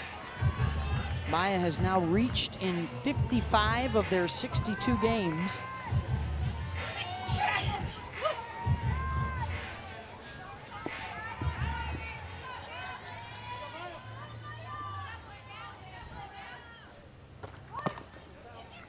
Whew, not just some love bugs, but Pollen. Pollen. You may have heard my sneeze from 3 microphones down. Sorry about that one. Whew.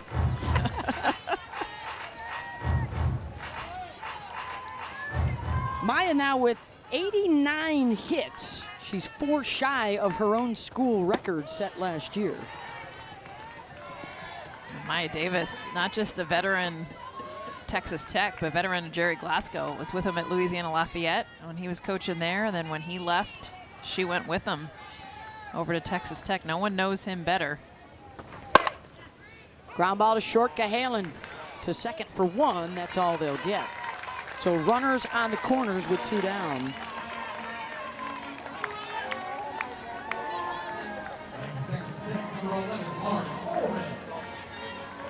And here's Lauren Allred, the home run hitter from the 5th. Hers a 3-run shot.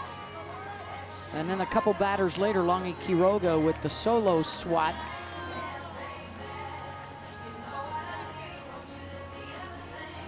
I always find those plays interesting that Cahalan chooses to go to second. A lot of that is also reading the play. Maya Davis is up. You're not going to turn a 6-4-3 double play with Davis in that box. So I think the question becomes, do you go to third to get the lead runner, take a little bit more pressure off your pitching, your pitcher? The answer would be yes. These are exactly, but those are little things that help you win championships. Yes, yeah. And they have to be addressed. You have to talk about those. Well, you talked about 2 outs and the pressure on the offense, but you got to work on that on defense too. Hey, this isn't just a regular situation. This is postseason. Pressure's on. Where do you go? And have it be reactive. Yeah. Now we also have to watch Jerry Glasgow here, who lives for these kind of moments, a first and third situation, try and wrestle another run up. Even though you have a home run hitter up, but it is the 7, 8, 9 in the batting order. Allred with the runner going from first. Davis will motor around and get to third as a run comes in to score. Logan Holloman is in to make it 8-4. Well, and this is exactly what we were talking about, why you do have to go after lead runners. Look at where Kenley Cahalan, the shortstop, is playing, and then watch her break. She is breaking to the bag. That's a routine ground ball to to shortstop. That should be the 3rd out of the inning, but she's breaking to second base. So that routine ground ball out is now a base hit and another run up on the board for Texas Tech. That was massive. And here's Haley Toney. Again, the hit and run was on with Allred at first. And that was great coaching to be able to call the steal, the hit and run, whatever it ended up being. But Cahalan also has to stay put. That's a lot of times you go right, left, right as a shortstop so that your right foot is down to then break towards second base, but where you don't vacate before the pitch is thrown.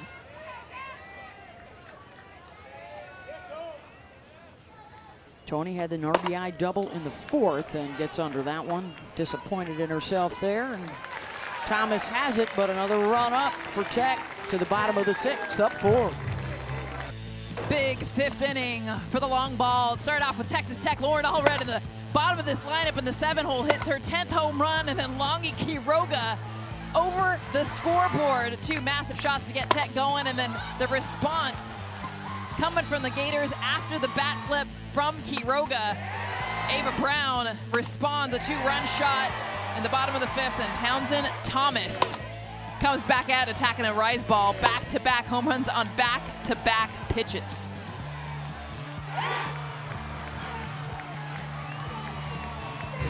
That was in that big 5th inning when the teams combined for the 4 home runs and 7 runs on the scoreboard. Tech adds another one in the 6th, though it's 8-4 Red Raiders trying to win game 1 of this best-of-3 Super Regional. Beth Mowens, Jessica Mendoza, Michelle Smith, Holly Rowe with you on the road to the Women's College World Series, which gets underway in less than a week. Super Regional action all day today, all day tomorrow. And if we're lucky and we love drama, we get all day on Sunday with winner-take-all game 3s.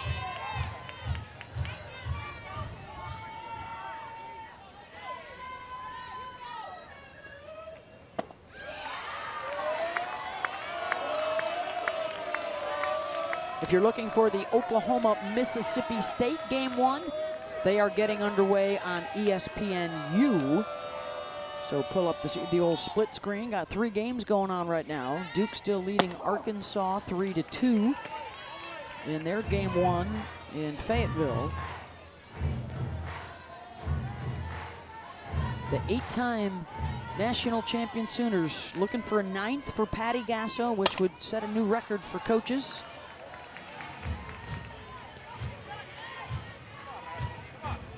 They have never lost to Mississippi State, by the way, 11-0. And of course, head coach Sam Ricketts is a former Sooner. Yeah. Bringing Mississippi State back in there. Mississippi State's pitching has stepped up over the last couple of weeks, yeah. Going out to Oregon. Nyjah Kennedy still in the pen, warming up. She's been out there for an inning, and just the amount of pitches she's thrown in the pen, either get her in this game or sit her back down because they're going to need her tomorrow. Walker launches one, and that is going to leave the yard, off the roof of the bullpen.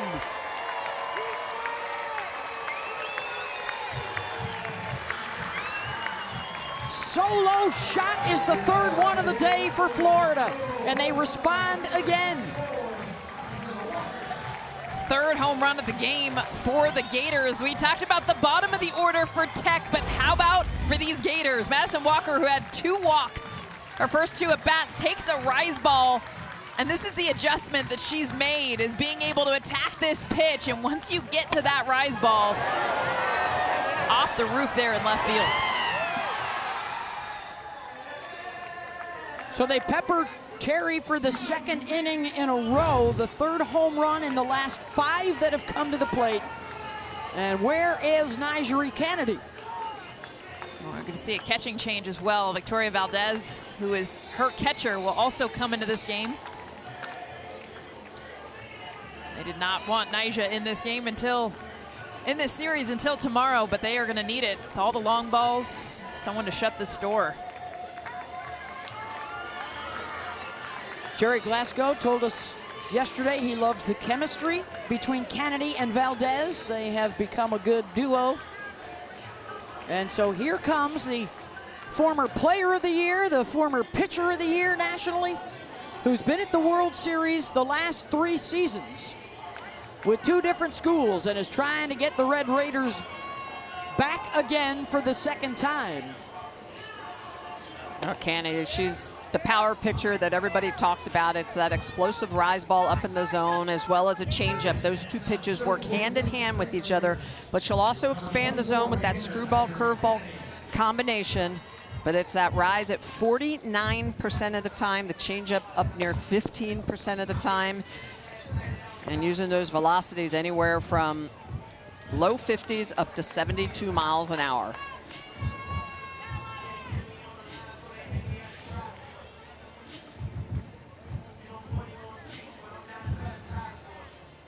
So as Kennedy continues her warm-up pitches, there you see the bracket on the one side that we're on here with Florida and Texas Tech.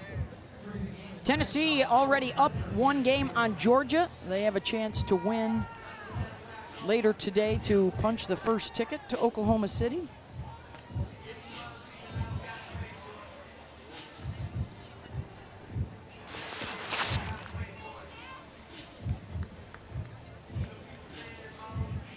The 0.96 ERA for her career, 2 wins away from 100. She's already a member of the 1,000 strikeout club. Well, when we talked with her a little bit too, we talked about the long ball this year. She's given up 15 home runs herself. It's been an offensive year, and it is affect all pitchers that have been in the circle. So the pitcher, Caitlin Terry, will stay in the game out in left field as Kennedy gets set to go to work. And the first batter she faces, she hits the pinch hitter, Ella Wesolowski.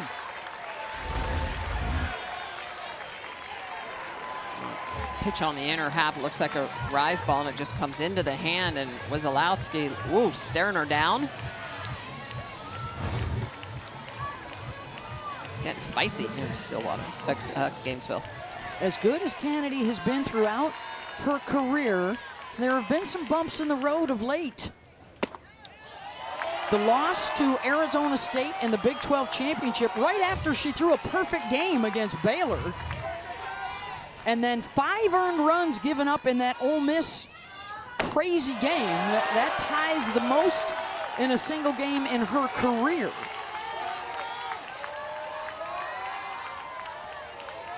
And yet she still got over 200 strikeouts with a sub-2 ERA and 20 wins on the season as a whole. I'll bet the expectation is just so high. I mean, 2-time National Player of the Year, by far the best pitcher that we have seen in a long time. Not just the numbers, but the fierceness, the way she attacks batters. The numbers haven't been the same this year, but still very good. But the expectation is perfection. Yep. Strike everyone out. And remember, this is a year of the long ball. This is a year of offense, so everyone's numbers have gone up. Yep.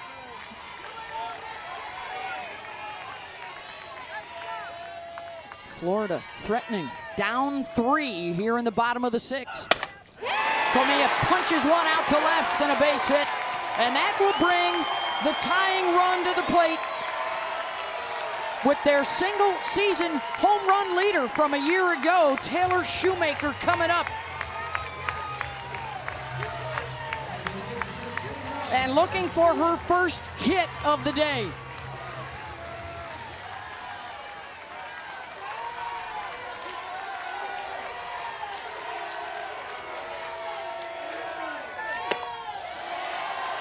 And at some point, you have to believe this is the arm that Florida prepared for and expected to see in the circle at the start of this game.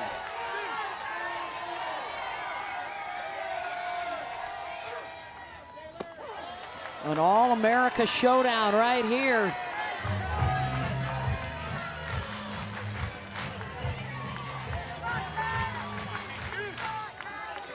A player that Tim Walton calls the alpha personality. Craves the big moments. Swing and a miss there, 1-2 for Shoemaker.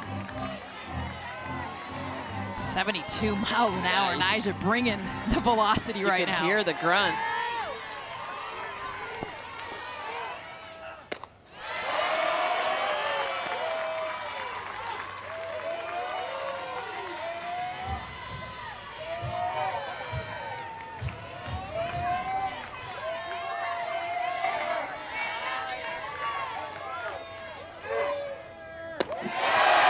Change-up misses high, full count.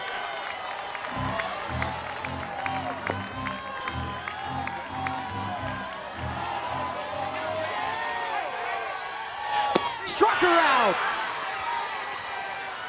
How about the reacts from Nyjah Kennedy? I mean, we know that she's got emotion, but she understood this matchup. She understood what she needed to make after throwing a changeup over her head, comes back to strike out the best hitter in this lineup. Yeah, that's a great screwball and a full count situation against the lefty. First out of the inning, and here comes Jocelyn Erickson. Reached on an error and scored in the 5th.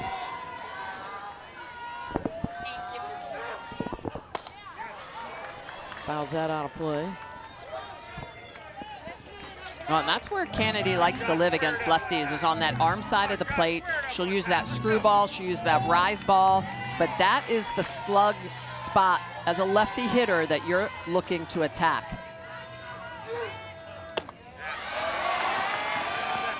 And if there is a home run hitter in the batting order who is due for one, it is her. 50 in her couple of seasons here, but just 1 in her last 17 games. Takes a look at strike 2.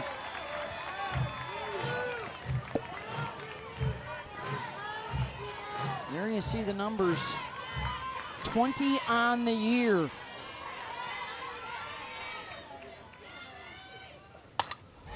She has been their best 2-out run producer on the season. And as Tim Walton told us yesterday, postseason success hinges on RISP, 2-strike hitting, 2-out hitting. Here we are. 3 for 3, Smitty. And she strikes her out with the off speed. 2 down.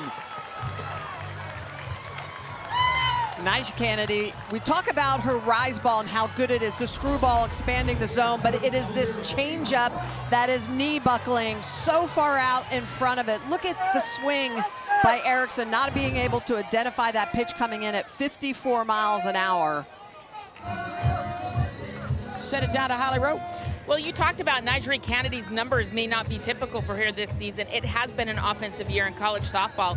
So her pitching coach, who she's having a conference with right here, Tara Archibald, actually pulled her aside, and they looked up pitching stats for some of the best pitchers around the country to prove a point.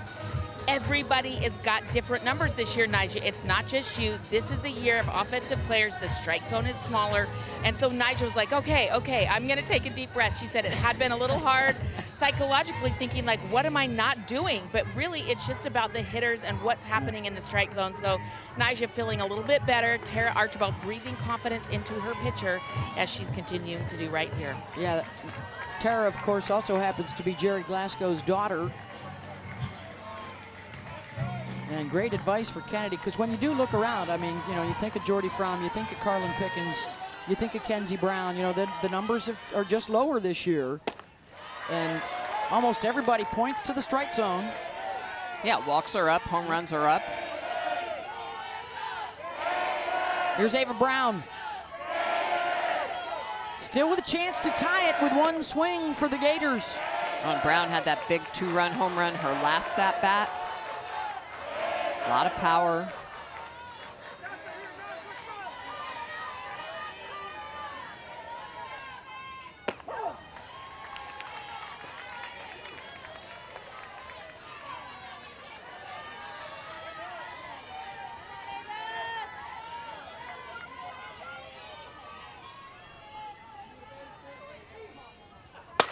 Brown gets a hold of one, drives it to deep, left center, and it's out of here, and Florida ties it up with one swing.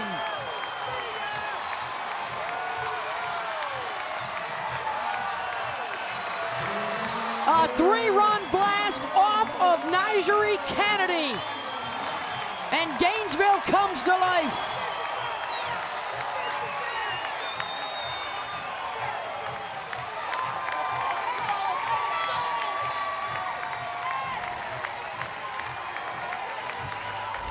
What a day for Ava Brown. Back-to-back at bats with back-to-back multi-home runs, and she gets a pitch left in that cookie zone.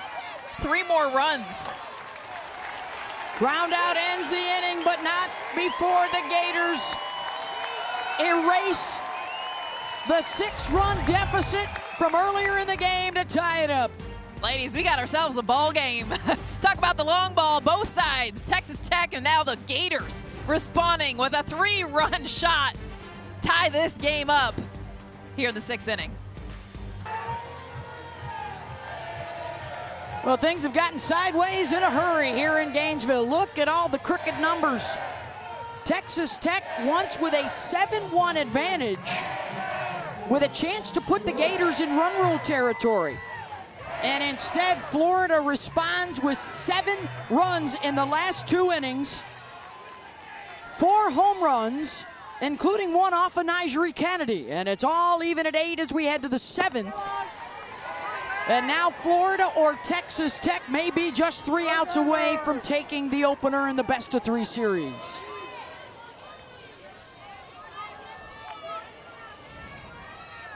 Nine, 1, and 2 due up for Texas Tech.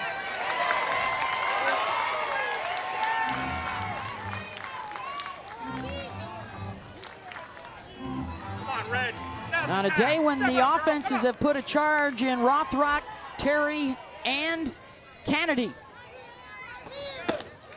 Nobody's safe. That is the message. That's been the message for the year.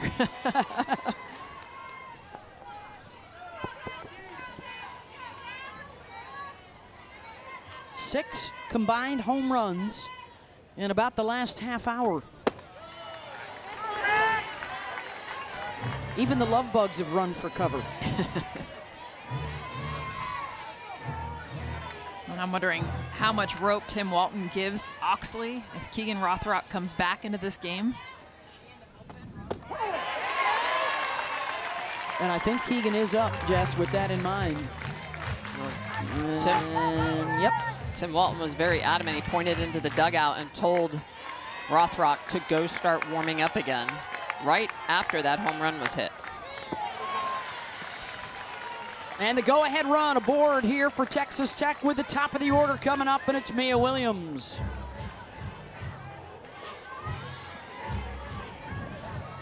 Remember, it was Mia's error that started that big 5th inning for Florida. It was a 2-out error. It's kind of been the story. We talk about the long ball, but it's been the errors from both sides. Have proven costly. And now what a moment for the former Gator.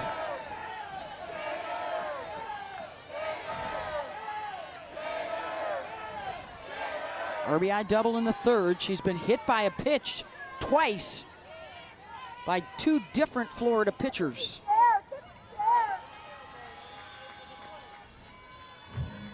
Tech has had the leadoff aboard in 5 of 7 innings, but only 1 of those has come in to score. And I think Tim Walton is buying a little time right now with one eye on Rothrock. I think at some point she needs to come back in the game. You can't have your ace on the bench this late in the season, tied game. Yeah, Mia might be the last batter.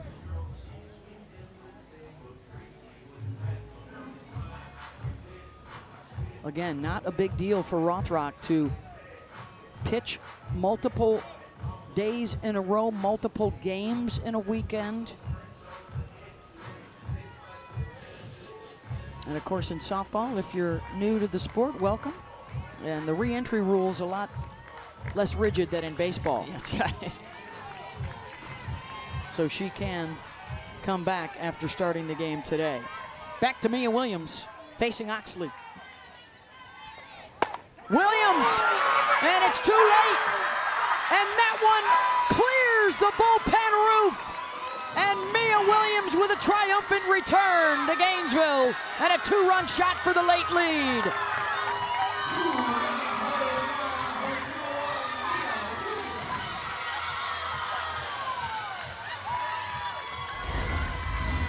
Mia Williams, after the timeout, she gets a changeup. And watch her lower half. This is the adjustment that she made. Not just being all arms, but it is her lower half that gets to this changeup and launches it over the batting cage in left field. There was a moment there where they could have gone to Rothrock perhaps, and Williams jacks a 2-run shot, and it will be Leah Stevens instead. Big moment in this series, and it goes Texas Tech way. Yeah, I thought there was possibility that we were going to see Rothrock back in that situation, especially after the leadoff walk to the number 9 hitter. That is 2 home runs, guys, with an exit velo of better than 75 and better than 260 feet. Yeah, and just to give you an idea, at 65 miles an hour plus is a hard hit ball. So the fact that these are 12 miles an hour plus over that shows you how much they're rocketed.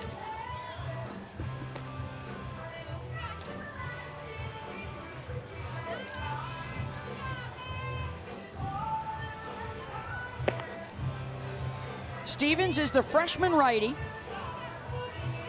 Her 21st appearance at 5-2, a lot of rise balls in her repertoire. Mia Williams mashes one, and a 2-run home run to make it 10-8. And now Tech is 3 outs away from winning the opener. 3 home runs on the day. All 10 runs batted in have been by extra bases.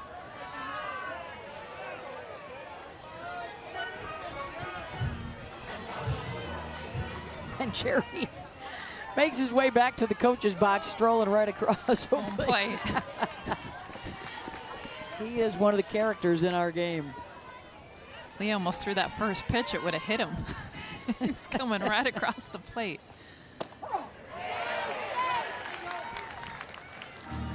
Is, of course, a terrific story. He didn't get into coaching till he was in his 40s. He didn't become a head coach till he was 60 years old.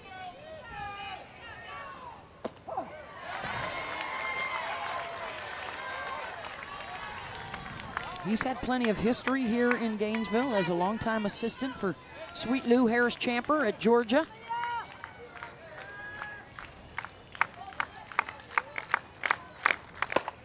Jackie List, does she send another one out? Shoemaker on the run, and she's got room out in left center. Wow, and that's another changeup. Texas Tech has been hitting that pitch hard. Softball fans may recall the Georgia dog pile here to beat Florida in the 2016 Super Regionals. Kaylee Puwailoa hit the home run. Jerry Glasgow is the assistant who recruited Puwailoa. And Georgia is the only opponent that has come in here and won a Super Regional. They did it twice. And now Jerry trying to do it with the Red Raiders.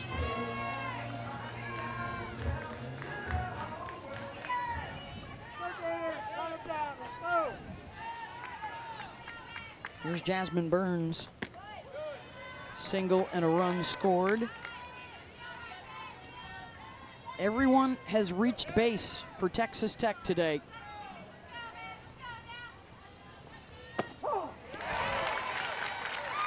And the bottom half of the lineup has been prolific. They have scored 8 of the 10 runs. So from top to bottom, potent. When you get 18 runs in one game, I mean, buckle up. That's what this game has been. And it was quiet early. Only 1 run scored through 3 innings, and then the fireworks started both sides. Burns sends Shoemaker back to the track again. 2 down. Gators in the bottom of the 7th will have their 5, 6, and 7 batters coming up to face Nigeri Kennedy.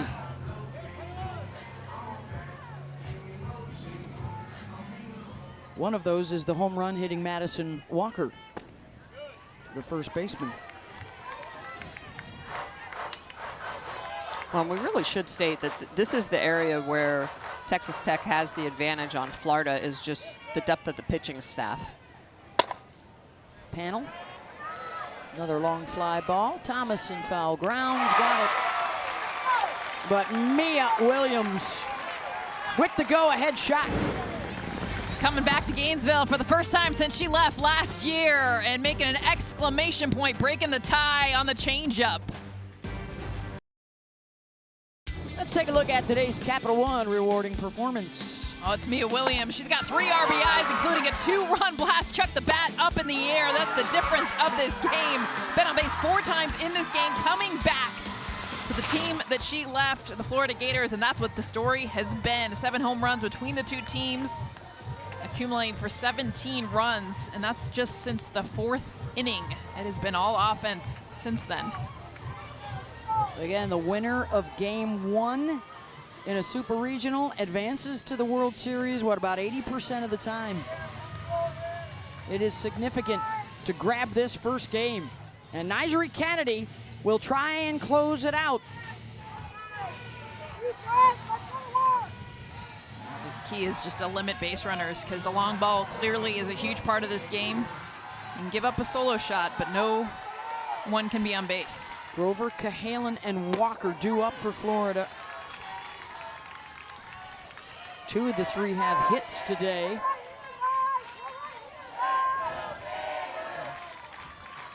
For both of them, first time seeing Nyjah in the circle.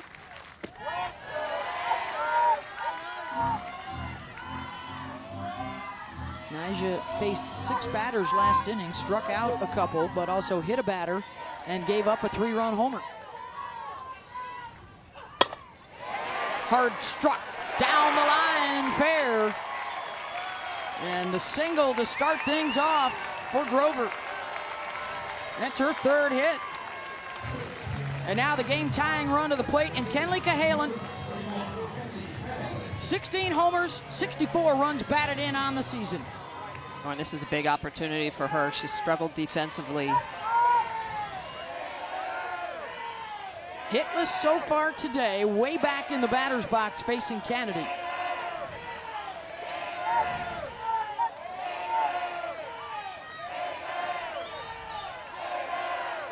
Has reached base in 21 straight games.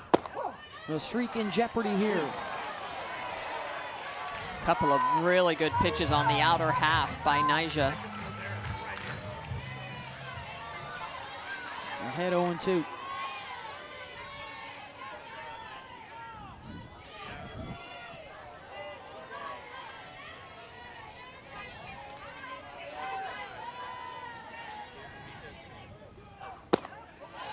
Couldn't get her to chase. Really working that screwball away from Kenley. That's something she's talked about this year, is trying to get the curveball into lefties. So not being as predictable with that pitch. A lot of lefties will get on the plate and hunt away.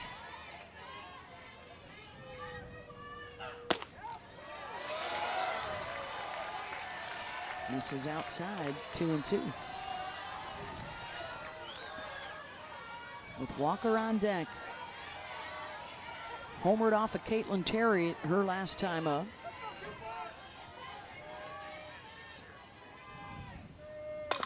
Cahalan, trickled foul. Gets around that off-speed pitch, coming in at 59 miles an hour.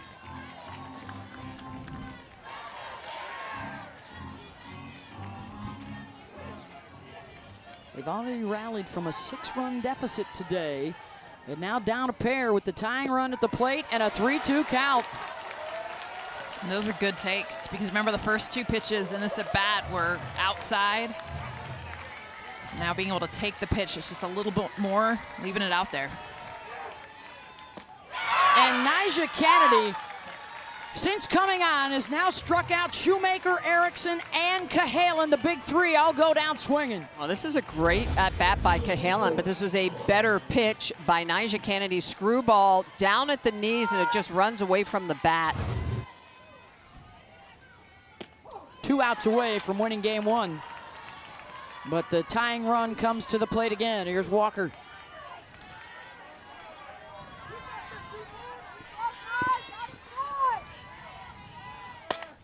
Walker, fly ball out to Allred. 2 down.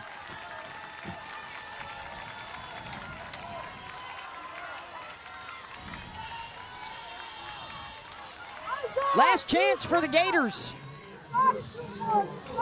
And the tying run is Ella Wesolowski, the junior from Williamsville, New York.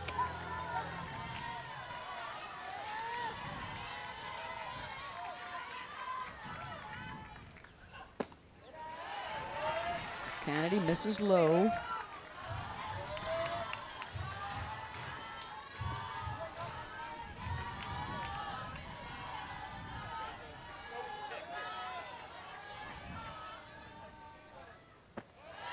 And again.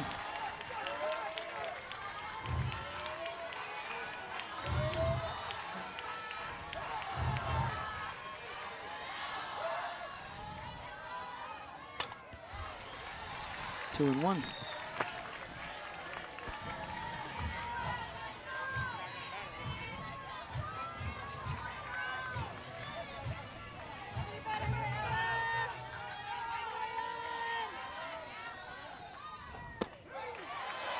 Holds, 3 and 1.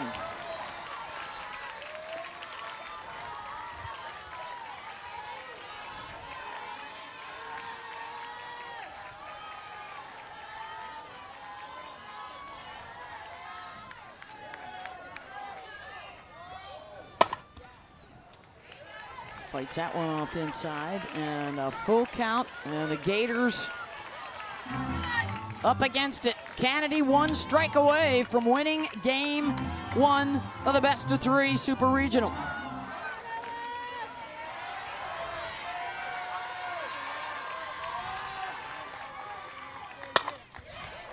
Infield pop up, and that'll do it.